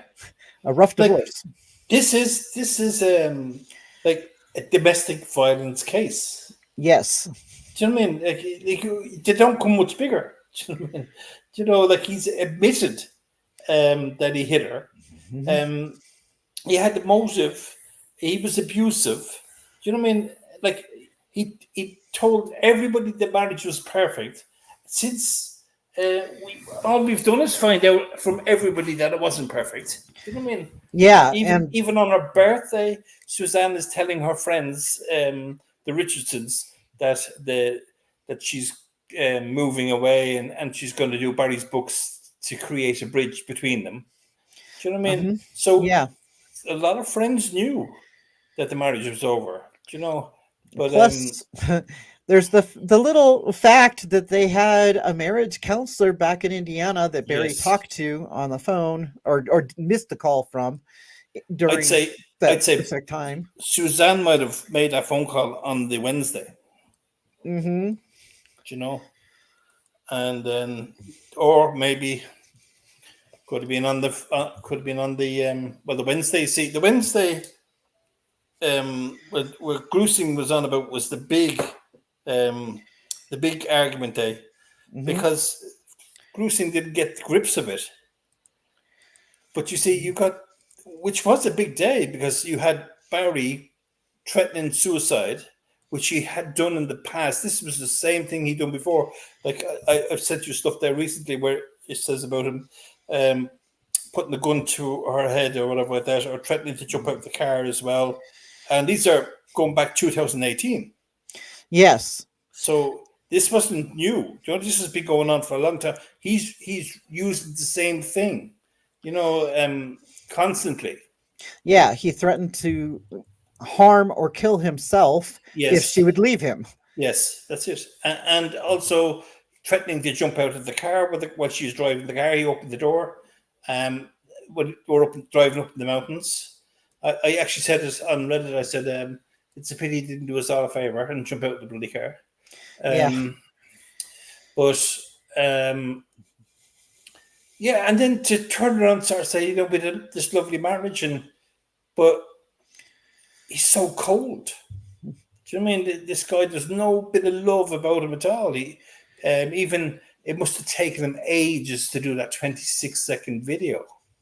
And I'd say that Trevor was there when he was doing it, and I'd say that's why Trevor left, because Mhm. Trevor seen how long it took Barry, how many takes it took him to try and be convincing with this 26-second video, and he said he could see what was going on, and sort of Mhm. says, got into his car and said, "I'm out of here."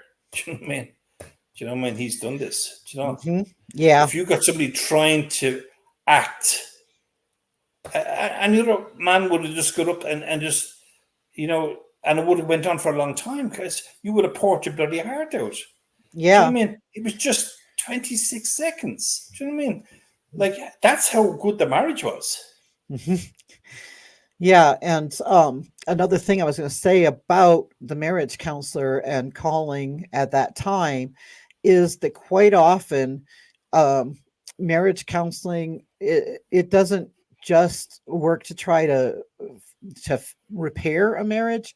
A lot of times, what it actually is like a mediation process and working with the couple in order to negotiate the end of the marriage in a, not ending in murder type way. And if Suzanne had contacted their counselor and said, okay, I've told him it's over, that it's done with and stuff, then the counselor would have followed up by trying to get a hold of Barry and talk him through the process as well. And Yeah.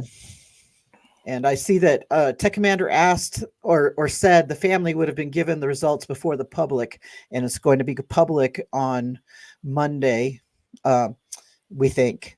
Anyway, that is true, and that is one of the things that, or one of the reasons that I'm kind of reading something into the fact that some members of Barry's family decided to do a separate memorial service from him on the same day that he's doing his, and the same with Suzanne's friends. I'm suspecting that maybe some I, people I'd be got the afraid heads up. if I was there, I'd be afraid to go in there because the minute Barry'd walk into that church, I'd say the whole place blow up in flames. I'd say. And this thing here, why would Suzanne not want visitors for coffee, is something my husband pointed out. And yeah, I believe that, if I remember right, Barry had told Gene Ritter that Suzanne wasn't going to want company for coffee. And, I'm not sure was it a text that she got from a text to say not to come around. But Yeah. but you see, you have to remember the message that Suzanne sent to Jeff on Wednesday evening, or was it on the Thursday evening?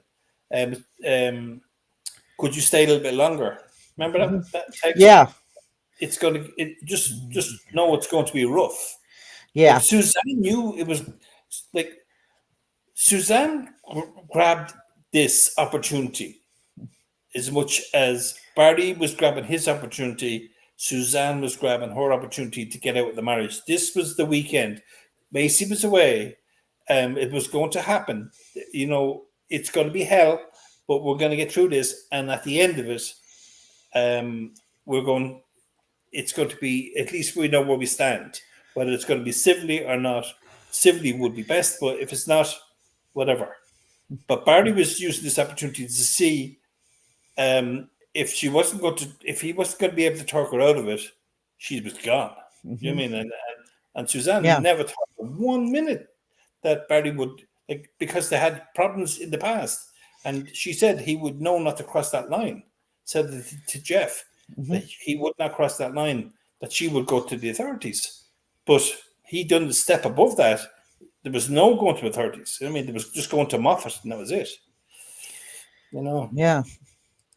And let's see. I want to say thank you to Candalee Woodward Stone for the donation. I appreciate that. And I'll probably get coffee. And that's one of the things that, is why my husband had pointed out that thing about why would Suzanne not want company for coffee? Because as coffee lovers ourselves, um, we wouldn't say, oh, don't even come over for coffee, especially if we're having this, a big giant blow up going on, or a stressful situation. You're going to want your coffee and your chit chat. Yes. And then Tech Commander had asked, how do we know that she didn't attend the wedding of Sheila's daughter? Oh, because that was on on the Sunday, Yeah. and she was dead on the Friday night, or the Friday. That's why she didn't bother going. And one of the ways that we know that she didn't go, besides the fact that she was dead and couldn't have gone, is that um, for an event such as that, I am assuming that it's similar to when my son got married, and he had, it wasn't during COVID, but a lot of the family is spread out all over the Hmm. place, and so they had links so that there were invites and people could watch the ceremony, and each person um was given the link, but you'd have to, then when you clicked in, it would show who had arrived at the wedding. And so there was a permanent record on the video of the wedding service, Yes. everything All right. that we Yeah. kept Yeah. as a memento. It showed who all the guests were. All right. Yeah.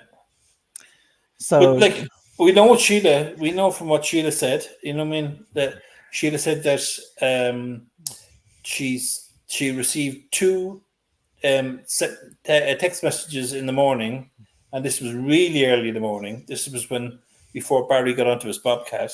This is like 7 in the morning.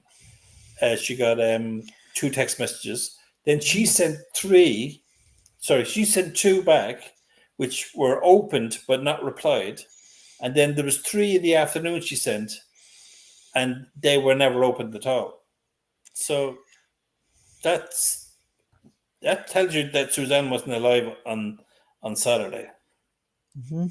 Because look, you only have to look at the history of all the messages that they were so close in that they talked all the time. Do you know what I mean? Yeah. Like she wouldn't do that, especially with a wedding come up. Can you imagine, like, your best friend's daughter's getting married? Uh, you know, that's like your own daughter getting married. Do you know what I mean? Yes, it You is. know, so there would have been lots of chit chat about marriage, the dresses and the flowers and all those type of things going on that us men don't have a clue about. And So yeah, I just Sheila knew. Do you mean? Mhm. Yes, and see, Moonlight View says the boyfriend's interview at Puma Path was telling, and yes, it was, and it was all caught on Yeah, the thanks for that. the the body cam, and Yeah, he knew that there were issues in the relationship. Macy had shared that with him. We know from Suzanne's texts with Sheila Oliver that she had shared with Macy what was going on with the relationship with the marriage. And Sonny's asking why would the daughter say there was nothing wrong with the marriage? And Macy is the one that still lived at home. Mallory yeah, it was was away. living Yeah, away. And so she didn't know what was going on a day to day basis at home. But also, since this marriage had been in trouble for a very long time, the kids might have just thought that was normal, that that's how marriages go. yeah, Um, true. and so Mallory might have thought there was no problem with the marriage. And But Macy definitely did. Macy knew there was, and It's the Macy text told the message. yeah, and Macy Mm. told the police as well that there were issues in the marriage. And then we don't hear anything from them until the television interview after the case was over for now, because that's one thing everybody forgets is that it's without prejudice, which means that he could be charged again anyway. That interview where she's sitting there next to her dad and holding hands with her dad, she's like, no, about there being problems in the marriage. um, but why would she do that? Well, because for one thing, her dad is right there. Her dad's attorney's right there, and she's been instructed to say that there was no problem in the marriage. Yeah, of course. Do you know what I mean? That's I wouldn't expect any more. Like I would not have expected Macy to say anything against her father. Do you know what I mean? Or Mallory. Do you know? Yeah. And but the sad thing is that she had a relationship with Miles that Miles got kicked to the side because of he knew too much and he said too much. Do you know what I mean? And so yeah, thanks be to God for body cams, Yeah. because even though there's some of that body cam missing, um, what we have is gold dust. You know, And I'm seeing that people are wanting me to go live after the autopsy report is public. So yes, I will be doing that.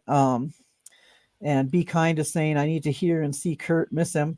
We yeah, all miss him, and we'll be real happy to hear from him again when he's ready. yeah. Um, and we are all a Hopefully he's united watching this front. now. Hopefully he's watching this. Yeah, and let's see. Um, yeah, and Glam Dolly says, sadly, the girls were raised to have their dad on a pedestal, and he got him right under his control after killing Suzanne. Classic narcissist abuse. Exactly. And Summer Lane says we need new charges. And yeah, um, new evidence, if it points that way, will allow for new charges. And I know that way back, somebody asked what our conjecture is about what the autopsy results will be. And I'm just going to say that I'm not going to conjecture on that too much due to the fact that I don't want to be disappointed, because we do know that Suzanne has been in the ground for several years. And but I do know that, for instance, if they found a hyoid bone that had been damaged, we would know right away something from that. And I know other people will say, but that doesn't prove that it was Barry that strangled her, and that is an issue. That I'm just hoping that there is uh, enough evidence of some sort, and that they have a lot more stuff that was never released at the pretrial, because everything we're working from is what happened at that um, what's it Prelim. called, the preliminary. And Mm, so hopefully there's a lot more that they just didn't bring out at the prelim. Oh, there is. Like, I look for stuff all the time that's in the discovery, and I keep looking because you can't remember everything through all the documents. So I search them and whatever, and they're not there. There's a lot of stuff that was never spoke about. You know. Mm-hmm. And Humanimal's saying, I'm unclear on a few things still then. And she's asking you whether the hotel CCTV shows shovels going up to the room and chemicals carried to the No, room. no. The shovels didn't go up to the room. They came straight into the from. He parked the truck right in the lobby underneath the canopy. You can actually see it on the video. And he brought the two shovels in, and I think a broom and maybe a rake, and then there was a few hand tools and stuff like that. Stuff that Morgan said there were no use for what they were. It was just things that he took out of his truck, some odd tools he had to make it look like he was, leaving them stuff. But they brought stuff as well. Jeff brought shovels and a wheelbarrow, I think, and whatever. And but as for what was the other part of that question again? Sorry. The other part is the chemicals, and I'm suspecting that that's one of the things that was in those bags. In the bags, yeah, yeah. I'd say he probably had a bag with a small half tub of chemicals in it or whatever like that. Like he didn't have to wash everything, but I'd say he washed his hands down and everything. I'd say he washed the cuts on his body. Do you mean? Yeah. Because I kind of got that look about him that they're red and raw, like there's be bleached his skin, like, and so I'd say he washed everything he wore on Friday, and maybe even Saturday, because I think he wore the boots. The boots he wore to go to Moffat. When he came back home, it was like 2:17 in the morning, and then he probably done a few bits and had a bit of shut eye, and then he went straight down to Tailwinds then for about 7 o'clock in the morning. Picked up Morgan. They went to 105, and where was he? Where the dog was hit then is where the beach site. So he would have. There's contamination, I think, from his boots to maybe when he was putting Suzanne into the ground up in Moffat, just urine or whatever, bodily fluids or whatever, and got contaminated onto his boots, maybe his trousers, because that was on the trailer, on the dirt on the trailer, and also in the Bobcat itself. And the only way that could happen, in my opinion, is that it happened when he came back, that same clothes on, got into the Bobcat, stood up in the trailer to get into the Bobcat, and then he went down to work down on where Morgan was saying flat on Saturday morning. So I hope that answers that question. And isn't it strange that the conversation that Saturday morning, which was only roughly 9, so about 8 hours after he'd buried her, he said to Morgan, I could bury a body that would never be found. That would have been 8 hours after he did it. I was just looking at this and thinking that's a kind of strange expression on his face. But anyway. Well, he's looking at the camera. He's looking straight at the camera. If you zoom into that one, he's looking straight at the camera. He's got a laptop as well with him. Did you notice that, Jules? Huh. Anyway, he's got a lot of stuff there, and then I think that's the laptop there. The laptop's in yeah, that's it. That's the laptop. And Target bag. And there he is without anything. I don't remember if he was going in or out, but as you can see, there were more than one trip into the room, and he was loaded up each time he went to the room. And of course, with these bags that he's got, we can't see what it is that he's taking in there, but no. But but I'm suspecting, you could tell that the stuff is wet. Do you know what I mean? That yeah, right, where that's dry going in, and then when he's coming out with it, it's heavy. Do you know? yeah, and So and so yeah, lots of the there's a that coincidences. this is at McDonald's here now. Those ones, and he's Yeah, putting the stuff down the trash into the I trash see. can. Yeah, and I'm gonna slide over to that. Who does that? Look, Yeah, he's like he's moving. he's He's he's not. He's not like strolling. He's got the door open. He's going to that trash bin, getting rid of some small items, very small items. Could be that little mini cam. Could be it's too early for a phone, but it could be a phone. It could be God knows what it is, but it could be the drugs, maybe or prescription drugs. I don't know, but yeah, you wouldn't know what it was. But it was a small item anyway. That he like who puts their arm right down to the bottom of the trash can? Do you know what I yeah, mean? yeah. I God, know because ugh, yeah, that's gross. gross. Yeah. But it was after that photograph that you're showing there now is when he went to the auto pure auto spa, pure clean. I think it is pure clean auto spa. Um, and you can check what I'm saying. Anyone can check it. Hmm. You just go and you check his mileage on the odometer and where he is, and then you check it where he's at the men's warehouse, and there's missing miles in between. And just looking at he's taken something out of his truck to throw away, and it's not super clear, but you can see that maybe it's a bag with something in it or something here,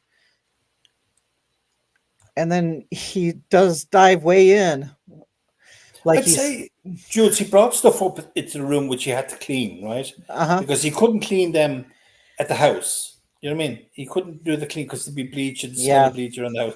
And there might have been this bit of cleaning around the house anyway, um, but but he used the room because it's a hotel room, like you know what I mean.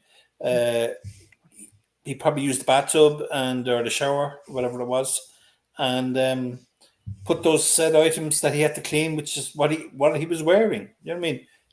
No way did he want them to find any items that he's dumped or caught with, and then find forensics on them. And oops, you know what I mean? yeah, He was thorough about what he was doing, and people think he's stupid and whatever like that.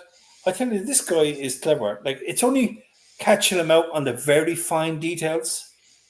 hmm, Do you know, on overall, like most people think he done it because he's because there's so much evidence whatever like that. But it's the small, tiny stuff.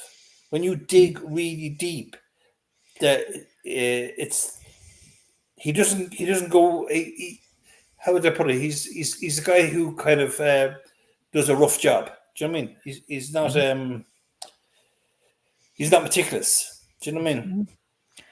Yeah, I was just looking at this again and noticing that whoops, that first he takes the first load of whatever it is and shoves it way down deep, and then he goes back and he gets something else which is smaller than that first trip, Yeah, and then he puts that in there too. So he made two trips into the truck to get the things to dump at McDonald's, and in this one he's likely making room and to make sure that whatever he's brought out there gets buried down into the trash, and which so makes me these are in the back seat.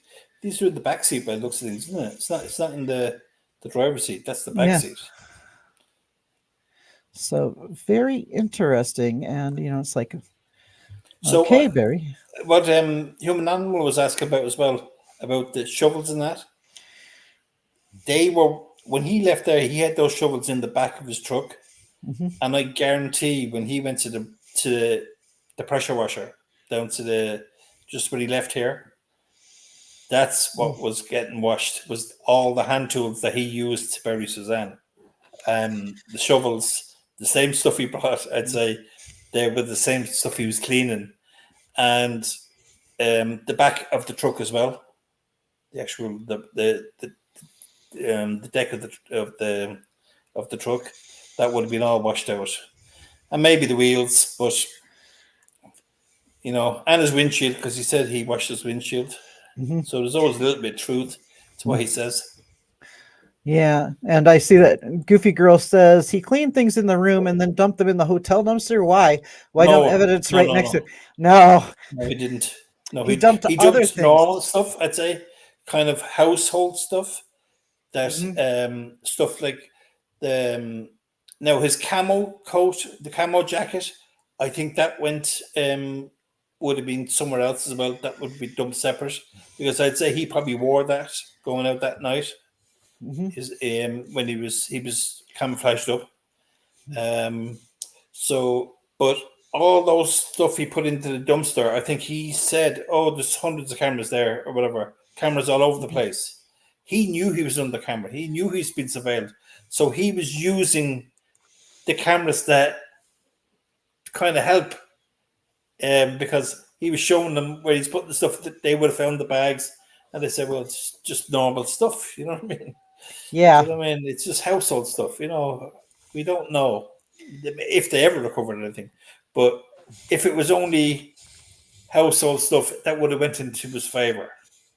Do you know what I mean? yeah, yeah, and he dumped things at other places like the McDonald's thing. Those are the ones that we have on camera, but He it's actually stopped at also the dumpster in Flatirons in the apartments. uh-huh. When he drove there first, he went to right by the dumpster where the work dumpsters were. So he was only there for like 30 seconds. And there's big dumpsters there, and he parked right beside him. And then when he came out, where did he go? He went up onto the median of the toll road. Uh-huh. If you see it actually, if you zoom down, if you could drop down a few photographs there, you'll see him on the median. You'll see the pegs, the pins where it shows the work site. No, keep going Nope. down. Keep going down. Further down. There, I think that one. Yeah. Okay. See him on the medium. See that one? 120704. Zoom in. Zoom into that one. I'm gonna slide over. Yeah. It might want to go a bit more, but you can see it if you go a little further. He's right in the medium of the toll road. And he's right sitting on top of them of the Oops. grass medium. And right beside that is these storm drains. And he's there for 2 minutes. He's there from 1207 till 1209, sitting up the medium Whoops. Ah. on the toll road. No, this is Whoops. difficult. This is Uh, difficult. It's the go the other way. Keep going the other way. Yeah. okay, now So, let's try to get over there again. yeah, you'll be fine. Right, you're I near it. swear, AK Down, has down, big. down now. Ah. Whoops. Slowly. Yeah, that's it. You have it. You have it. There you There are. we go. So the 1207, go down a little bit further, Jules, just a tiny bit more.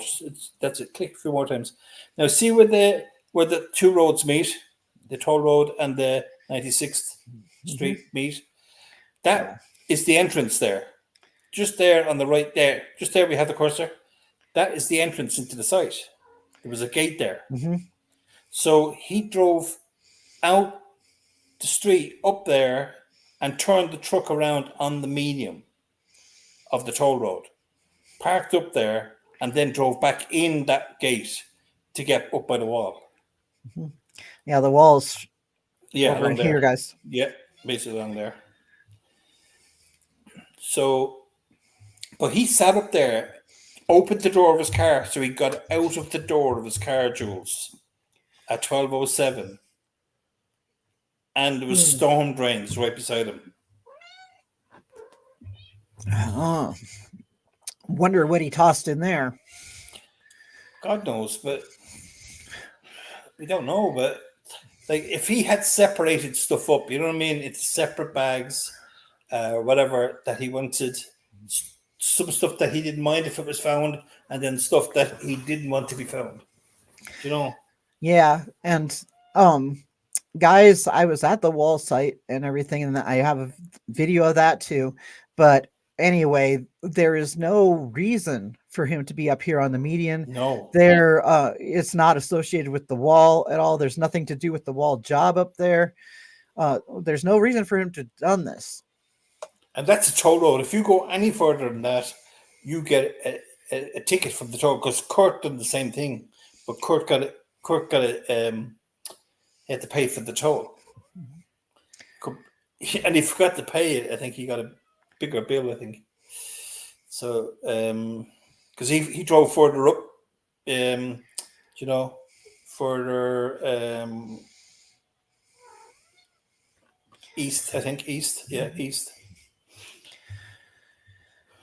And Attorney Justice says that it's a shame that the cops could not get to the dumpsters before they were emptied, and yeah, that is a shame. And they weren't aware, and they didn't really. I feel that they didn't really take this case seriously No. in the beginning. I think some of them thought it was a missing woman. You know what I mean? That she was sick and blah blah blah.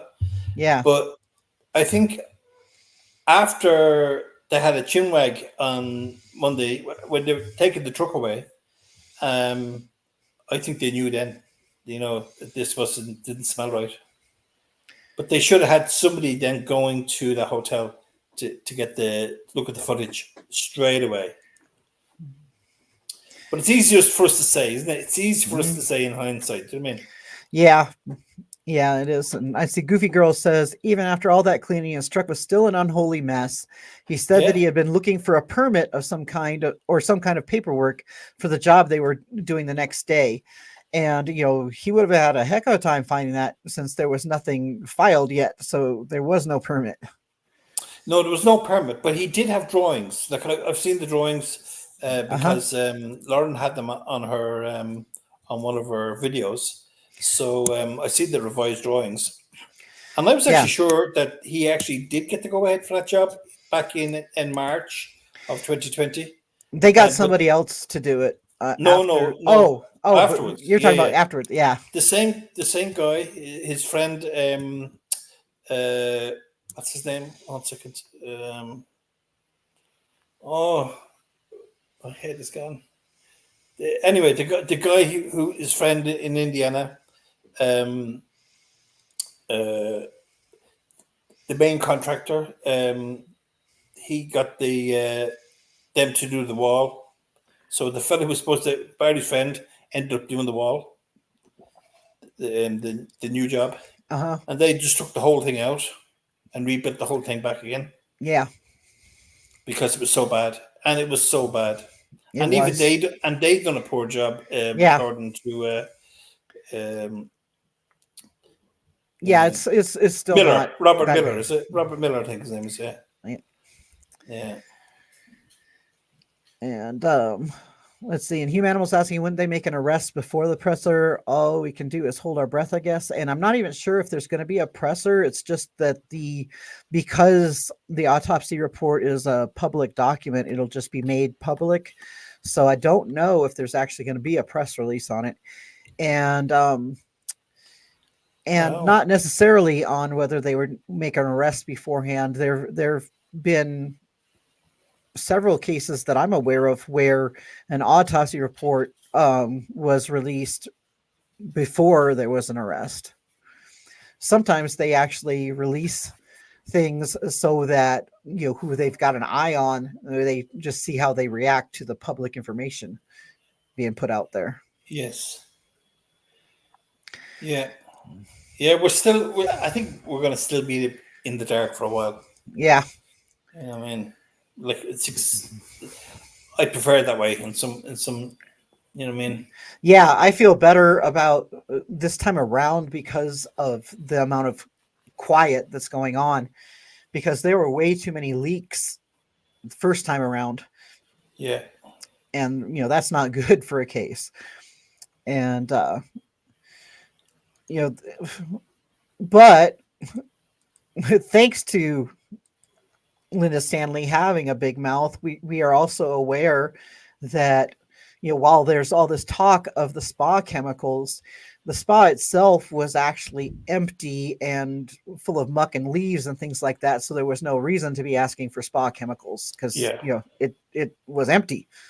And this is what I'm saying about, if I could make a list now. I have a list probably, but I could make even a better list at this stage of the similar things to that, where he, off the fly, he turns around and say, "Oh yeah, hot tub chemicals," Uh and huh. there's no hot tub to put the chemicals because the hot tub is broken. You know what I mean? And but there's things like that he says off. You know what I mean? Because he's obviously, he hasn't got time to think. Do you know what I mean? Yeah. And so it's in those details. You only have to keep searching into. You don't need piles of information. You only need this a certain amount of information, and the answer will be in that small day. Like if you look at either Friday or just look at Saturday and just concentrate on everything that's going on, you will find exactly, especially when they have a load more evidence than what we have. They'll Mhm. be able to piece that together. You know, like it's easy. If I'm saying that Barry went to Moffat just after midnight or just around midnight, he left Puma Path and he was back around 2:17. Well, I'm sure that if there's any footage whatsoever from that Shell station, if they have that footage for the whole block of time, they will see his truck passing there on the way to Moffat and on the way back at those two times. You know, they won't see Yeah. it clear. Won't be able to tell it's him, or but it or Macy's truck, I should say, not, or it could be even Suzanne's. Like, Yeah. It's likely one of the Rovers guys yeah, because we know that well, Macy's is too old to have any telematics at all, and Suzanne's didn't have the type telematics that Barry's did.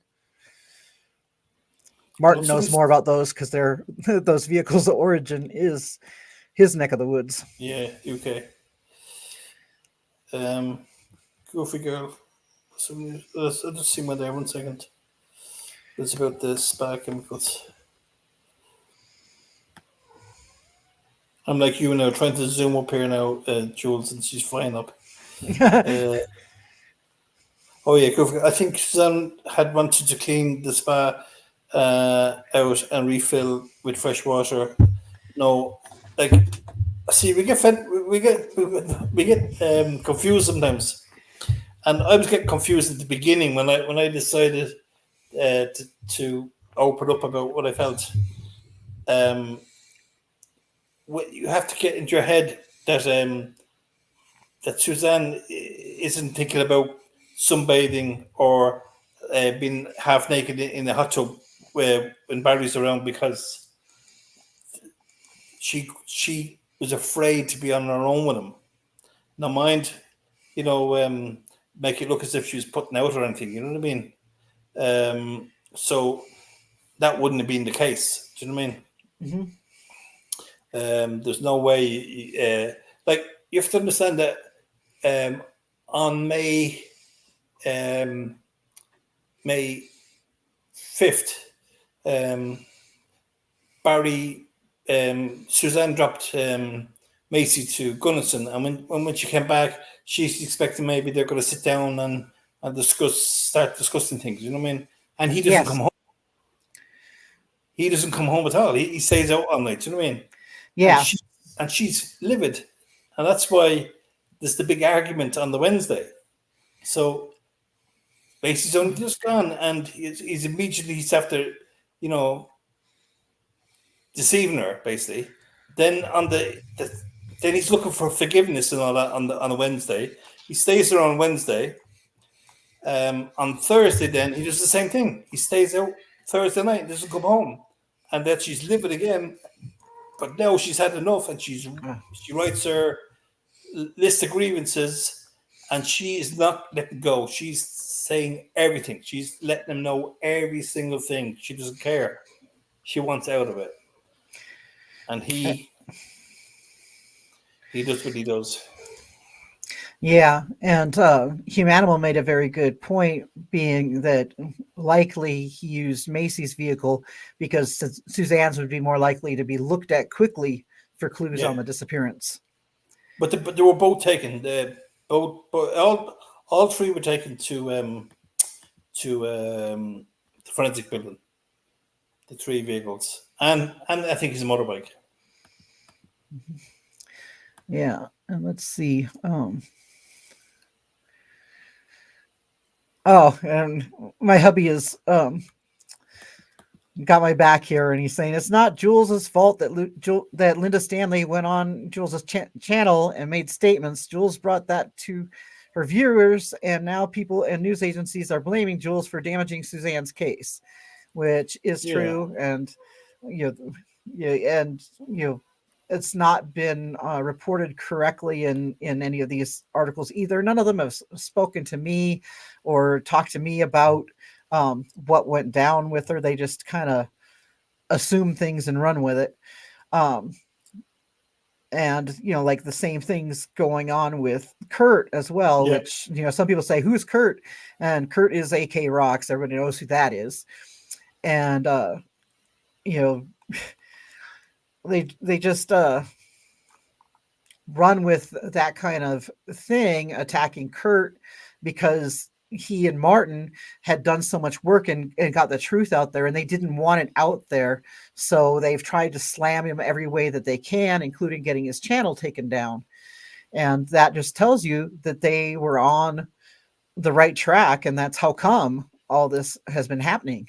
They will hate this. What's happening here today and what happened last Sunday, these people will hate this Mm-hmm. because this is true. This is true information, folks. You know what I mean?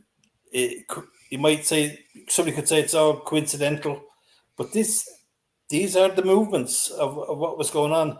Like all those text messages that we were talking about earlier on today and phone calls, none of them appear. None of the phone calls appear in the phone logs.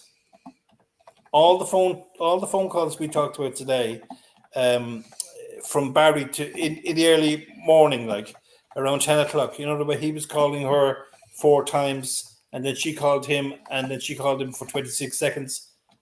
Yeah. They are not in the call logs. They were deleted.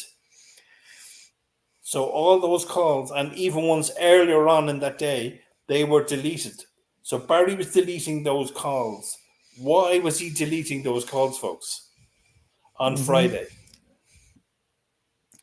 And when we got the extraction report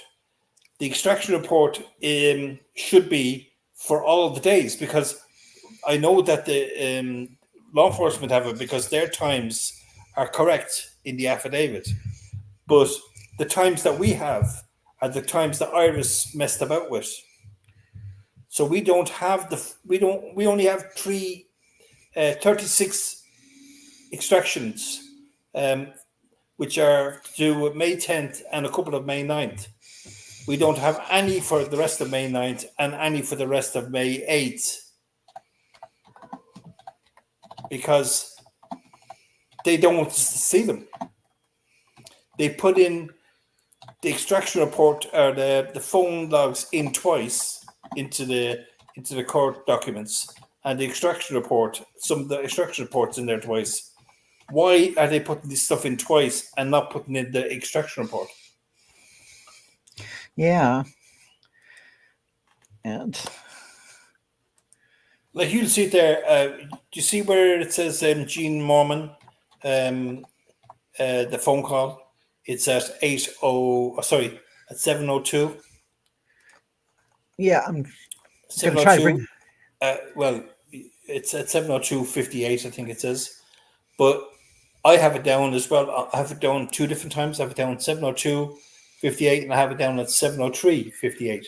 And that's because when you take away 7 hours of the you have to take away 7 hours and 1 minute of the time. That's what Iris done. It should be 6 hours. So all the calls and the call logs should be minus 6 hours to give you the right time. But Iris has some of them at minus 7 hours. Well, the majority of them at minus 7 hours, and then some of them at minus 6 hours. So that alone, just like out of 36 extractions we have, 12 of those, 1/3 were deleted. 1/3 of the calls were deleted from Barry's phone. That's only counting for May 10th and a little bit of May 9th. So that just kind of shows you what's going on. Who deletes the calls? And not all the calls, certain calls. Exactly.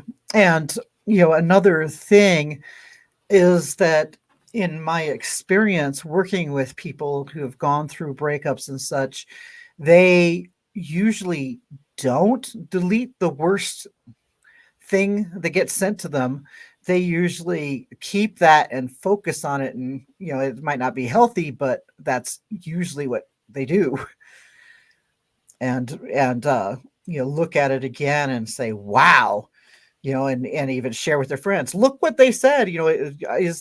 Are they being fair here? Or am I the butthole? What's going on? Wasn't she lucky that she kept that in her cloud? Yes. And also, I just remembered something that I had seen, I guess, online or something. People were thinking that when Suzanne mentioned the bonus, that she was talking about some kind of money bonus. And no, she's talking about the bonus room. Spare room. The spare room. Yeah. Which, Barry has called it the bonus also. And he talked about how a lot of people do. he slept I in a didn't bonus. realize that's an American thing. I've never heard that before, Colin. But I've seen it in even in what's that young boy, Sebastian. They talked about the bonus room. They had a bonus room, which somebody else. I've so many times though I've seen it since. You know what I mean? I'm saying, all right, okay. Yeah. I thought this was just a Barry thing, but it's not. No, people call the spare room the bonus room. You know what I mean? Yeah, and I guess maybe it's like a Midwestern thing or something. I don't know. I'd be interested to know who else says that, because I say spare room or guest room. Yeah, I think it is like that. It's a Tennessee type of Kentucky type of neck of the woods. I think it comes from. Maybe Indiana, but yeah. Are we? Let's see. And I'm looking to see what people are saying here, because I want to answer people's questions, and yeah, I see that they're asking about this again. Like saying, I miss Martin and AK's lives, and we all do. And I'm trying to fill AK's shoes in the interim, but I'm not as good at it as he is. And yes, people tried to take down AK's channel. They actually got it taken down. It was Tom Songs who got it taken down by copyright striking him unfairly. AK had been promoting Tom's songs. He had this Suzanne song, and AK played it on a few different videos. And so Tom Songs went and struck it several times, copyright striking it, while he knew that AK wouldn't be on the internet to see that he was asking that. It was right before the holidays, and so the channel got taken down. Yeah, sneaky, and not only sneaky, but like, who would have make up a song for a woman who is missing, and then copyright it to make money out of it? Yeah, exactly. Like, who would do that? You know what I mean? And then and then push to punish somebody who just it was just because we were talking about what we're talking about now. They wanted this quashed. They didn't want us to speak about the pizza. They didn't want to speak about the transcripts being missing. And they didn't want us to speak about any of this stuff. So they will do whatever they can to shut me up now. And this is coming from now. I see Tech is there, like, but I'm not saying he's just like I don't know, but you've got people who are actually working very hard to shut us up. You know what I mean? And I'm talking about higher people, big people. Crazy. And Joanne Campbell says, back this live up separately, Jules, and I likely will. I'll be doing that. Once it's on StreamYard, I think you're okay. Yeah. I think once it's on StreamYard, they'll take it down from YouTube, all right. But I think Kurt did lose a lot of videos and stuff. You know what I mean? Yeah, stuff that he didn't do through StreamYard, stuff that he didn't. And some family stuff. Do you know what I mean? There's some family stuff on there as well. Yeah. Like, this has been horrific what's happened to him. Do you know what I mean? Yes, because he had family videos on there of being out with his son, hanging out by the river and things like that, and trips and stuff. Yeah, you would think that YouTube was a safe place to store your stuff, because videos do take up a lot of space, and then to have his channel taken down is just horrific. And even beforehand, Jules, that there was shadow ban. There was a shadow ban on the channel, because like even now, I didn't get any notification for this. Mm-hmm. I don't know. But I didn't get any notification, and I never used to get notification for anything that AK was doing, and I had to keep going in and clicking on subscribe and unsubscribe. Then I'd get it, and then the next week again, I wouldn't get it. You know what I mean? So that God knows what's going on, how to do it. Yeah, and with mine, I get shadow banned fairly often, depending on which case I'm talking about, and who is watching me and deciding that they don't want people to hear what I have to say. And my response is that I go and say on my other social medias when I'm going to be doing something or when I'm going to be releasing something, so that people can maybe find out. And otherwise, just go and Google me and find out if I put anything up. Basically, because and Humano says YouTube has personality disorder, but so Tech asks, what if it isn't Barry? Well, like I tell you now, I'm 100% honest now. If I thought for 1 second that it wasn't Barry, I would be fighting for him, fighting his corner. Mm-hmm. I swear to God, like there's load of other cases out there now. I look at, and I don't just go, he's guilty, he's not guilty, whatever. You know what I mean? It's you just don't know sometimes, but there's so much. There's just way too much. And the fact is, like, this stuff he done, the lies he told. Like, you don't do that. You don't do that. You don't say you passed the polygraph twice when you haven't even taken a polygraph. He told what's his name? I can't think of his name now. That's terrible. Andrew Richardson, that he wouldn't pass the polygraph. He said to help Barry out. He said, take a polygraph and that'll keep everyone off your back and whatever. And he says, I wouldn't pass the polygraph. Yeah. So who says that? If you're unless you're like if you're innocent, I'd be straight up there. If the cops were there and they said, "Well, we're asking, we're always asked the spouse and blah blah blah. Give me a polygraph straight away, so you can concentrate now on looking for who done it.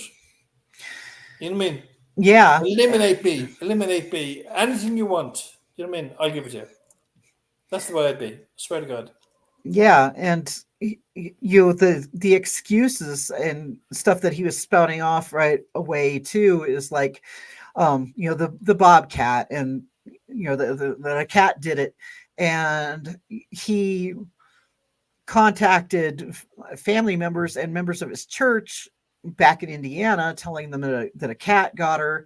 Yeah, He told Morgan that a cat yeah, got her, and then or in the same time frame, he told his construction buddies that he was working under their contract or subcontracted under some kind contractor under them or whatever, but they're based in Indiana, and he told them that Suzanne was missing and that he was suspicious of some guys on his crew. yeah. So, he's Like he's he's like he blamed what's his name? Cody Lambert, Cody Cox, let's see, Jeff Puckett, um,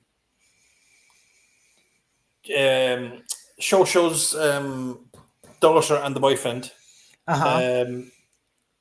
Well, so many people. When somebody's pointing, there's a big red flag. You know what I mean? People Yeah. don't go and pointing all these people out. And what's the chances now? What is the chances of the only two witnesses that came forward? One of them was going out with Barry, and the other one was her ex-fiance. But she Yeah. wasn't going out with Barry at the time. That I've my fingers up in the air for some reason. Officially. Yeah. Air quotes. Yeah. Do you know what I mean? Like we know that Shosha was with Barry long before when they said they were together. Long before we know for a fact that. But this stuff that he comes out like this is why I'm saying that there's not. I have a list there. Somebody was putting up coincidences in the on Reddit the other day, and I put up about 100. I'd say coincidences on three different posts because you can only put so many up on a post at a time, and I still have another 200 or so. Mhm. It's just so coincidental all the time. As somebody said to me today, somebody actually in Reddit said to me about Judge Judy said that she doesn't believe in coincidences. You know what I mean? Yeah. And I said, and Judge Judy was very rarely wrong. You know what I mean? Yeah. Uh, And so what we've been bringing to you is the reasons from evidence that Martin has gone and put it into easy to digest information um, on those documents but he has poured over everything that has been made public and has put it into a timeline and corroborated this phone call happened at this time, and then looking over at the bobcat information. And at that time the bobcat was sitting still or turned off and stuff like that. But and then my reasoning for how come I believe that Barry is responsible comes from more of a psychological standpoint and working with survivors or families of people that didn't survive domestic situations, such as very similar to this one. And so and everybody keeps battling about how Suzanne and Jeff were going to meet up in August, and we don't even know whether that is a fact or not. But no, it wouldn't have been a permanent thing anyway. if they were to meet up, because they met up in Florida, they've met up other places, and these were just a few days here and there. So but the only text that mentioned August didn't sound like it had been written by Suzanne. Yeah. And even there's a couple of texts there that, like those texts just there on the Friday night. None of them are from Suzanne, and the ones then all day Saturday, none of them are from Suzanne either. You know, and I'd love to see. There's another 20 odd messages by all accounts. Hmm. I would love to see them. If somebody wanted to produce them and prove me wrong, let them do it, because Hmm. I know what those messages are going to be like. Hmm. They're going to be very similar, because time wise, like, it'll look crazy for these to be going on all day. Like, people have jobs to do, people have things to do. Even Suzanne would have had work to do at home, and like, what's he saying, that Suzanne was just going to be laying out? That's the person. She just lay out in the sun, Hmm. and we had a cleaner come in and clean the house. Now there might have been a cleaner in that weekend. Do you know what I mean? Yeah. Well, it wasn't organised by Suzanne, that's for sure. And Goofy Girl saying, I think JL had planned to come visit Suzanne in Mayville, but those plans got ruined because of COVID. And I don't think that No, he actually was planning to see her no, there. because Um, they discussed it actually. yeah, and she was very suspicious of Barry spying on her. That's it. That was what it was. He Jeff says it himself. He said that there's they said that there's so much, Barry has so much surveillance around the property. Mhm. So he has all this surveillance around the property, but when we need the surveillance, it disappears. Is that a Mm. coincidence? Yeah.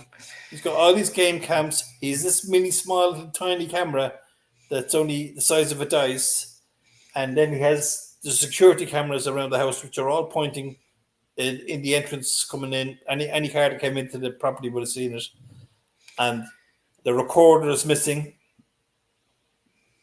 and all the game cameras were taken away. And Tech Commander has a different take on things, I think. I'm not sure what his meaning is, but because he says, funny, he destroyed his phone and her phone, along with the journal, are missing. And in my opinion, Jeff destroyed his phone and such because he didn't want to be Caught. caught at all. Mm. And, he just was never going to come forward at all. He wasn't going to admit to having had any kind of relationship with Suzanne. He was out. He wasn't going to come forward. They had to literally hunt him down. Yeah, Um, he's a weasel. yeah, And and then and he's still a weasel.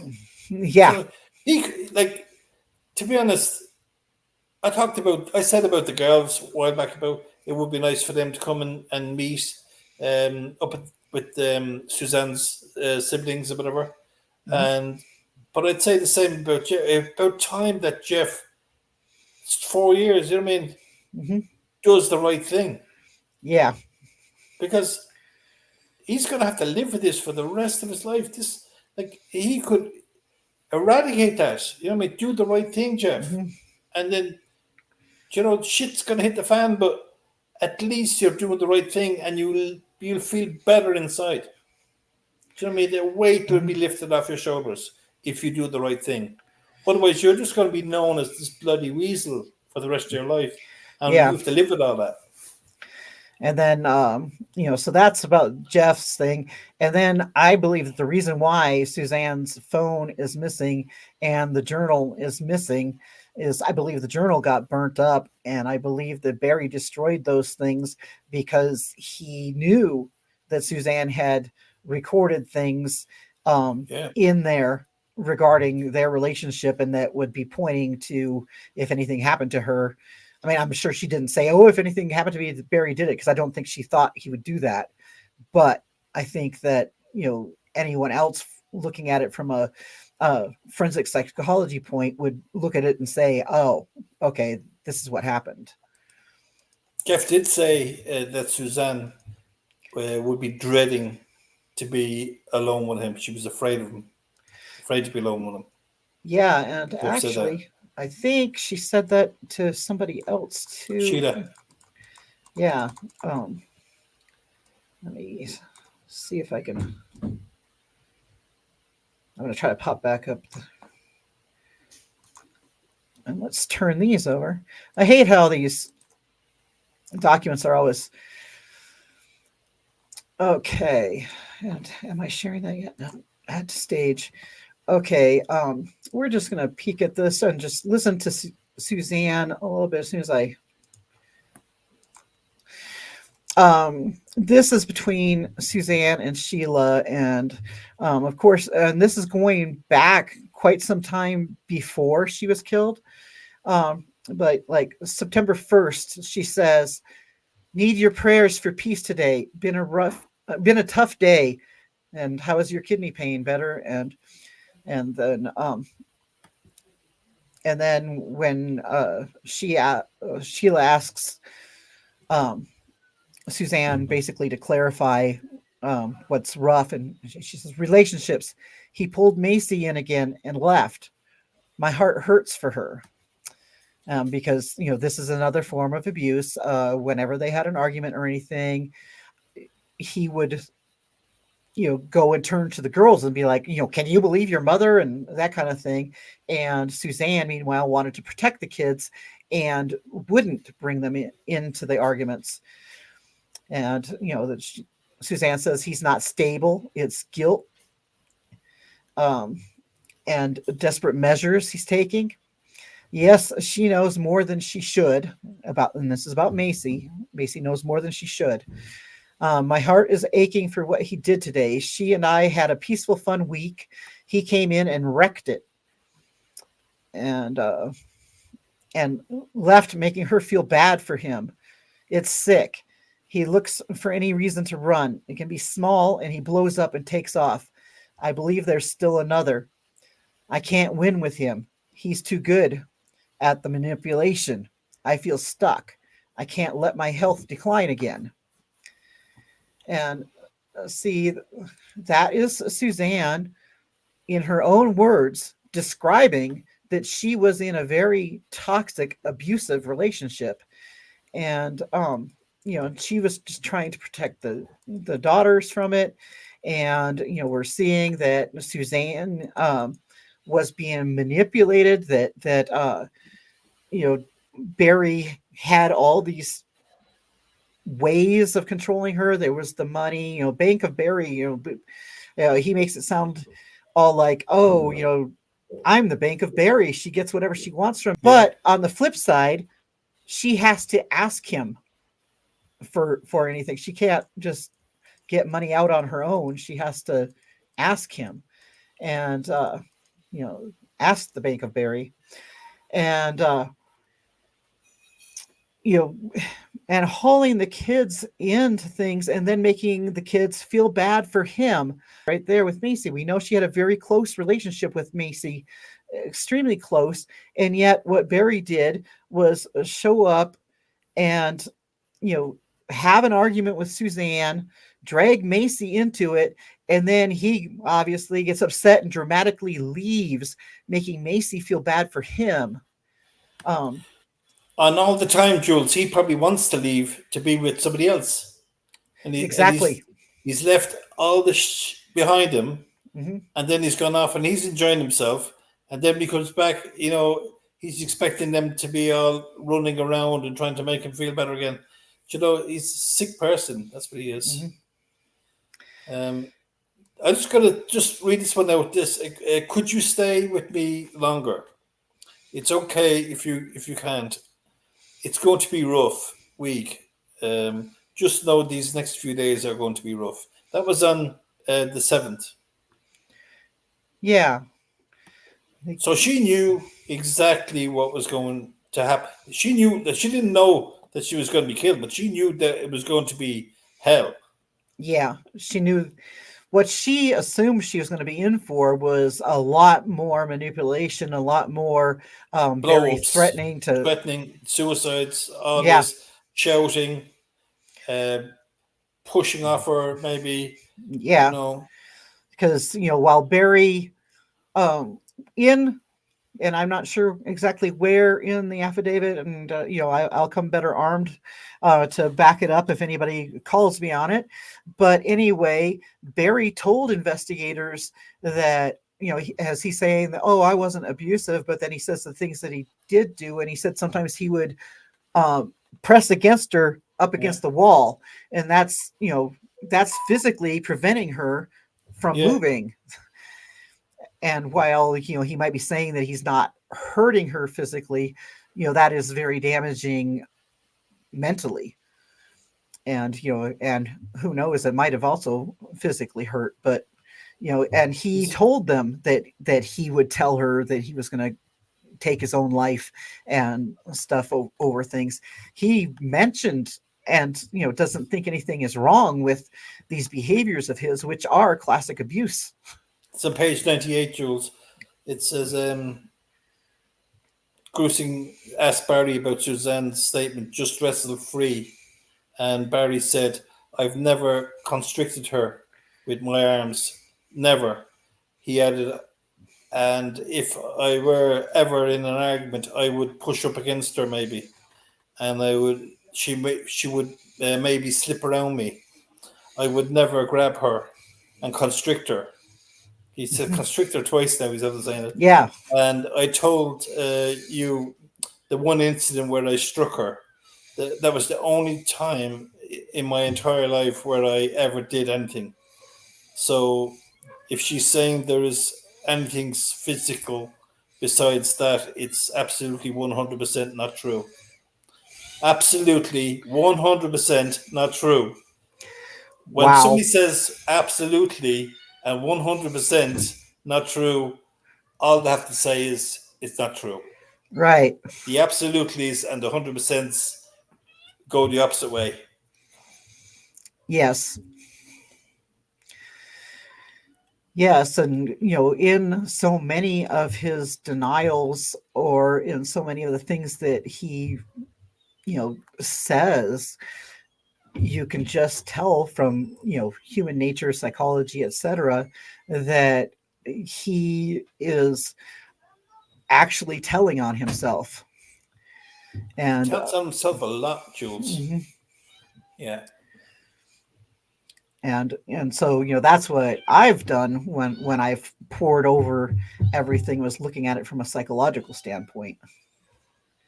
The And Mexico, Do you know when they were discussing, Grusing and Harris were discussing the photo where they were looking, want to know where the last proof of life photograph was taken, and they're interviewing Barry and they're saying, where was this photograph taken? And here we want you to look at this photograph and tell us where it's taken. And he kept saying, "Oh, I'm too busy. I have to go." yeah. And they're only asking to look at a photograph. Do you know what I mean? And just say where, oh, that was taken at the breezeway or whatever. Mhm. And he's buying time. He keeps talking, and then he says, "Well, he says that's it." He says, if she's if she's gone off and she's somewhere in Mexico, she'll have run right in Mexico." Yeah. Why did he mention Mexico when they're talking about the photograph? Right, which told me that the photograph is from Mexico, and that's Exactly. why he kept saying Mexico. Yeah, that photograph was in December 2019, Mhm. and in Mexico. But there's Wha- lots of those. Do you know when I separated all the interviews into a Word document, and when you start every now and down, if I've nothing to do, I will read them through, and you see his story changing, because they're all in date order. I've done them in Mhm. date order. So when he's asked the second time or third time, he's just filling up, with the information he's after getting. So he's changing the story, and but you can see he's getting more hatred to Suzanne Mhm. as the interviews come on. So he's blaming her for everything, and then he's bringing more religion into it. Like there was no Mhm. religion at the beginning, but as the end, it's all about God and stuff. It's in God's hands, and God decided to do this, and God whatever. Yeah. So it's interesting when you read it like that. I must go over that again now, and haven't read it in a while.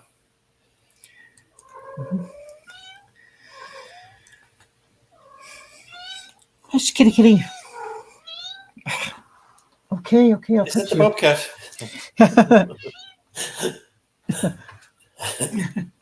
Hi, kitty. Yeah, so she is a whiner baby, and she always wants attention, and she just came marching on in, objecting to me not picking her up immediately.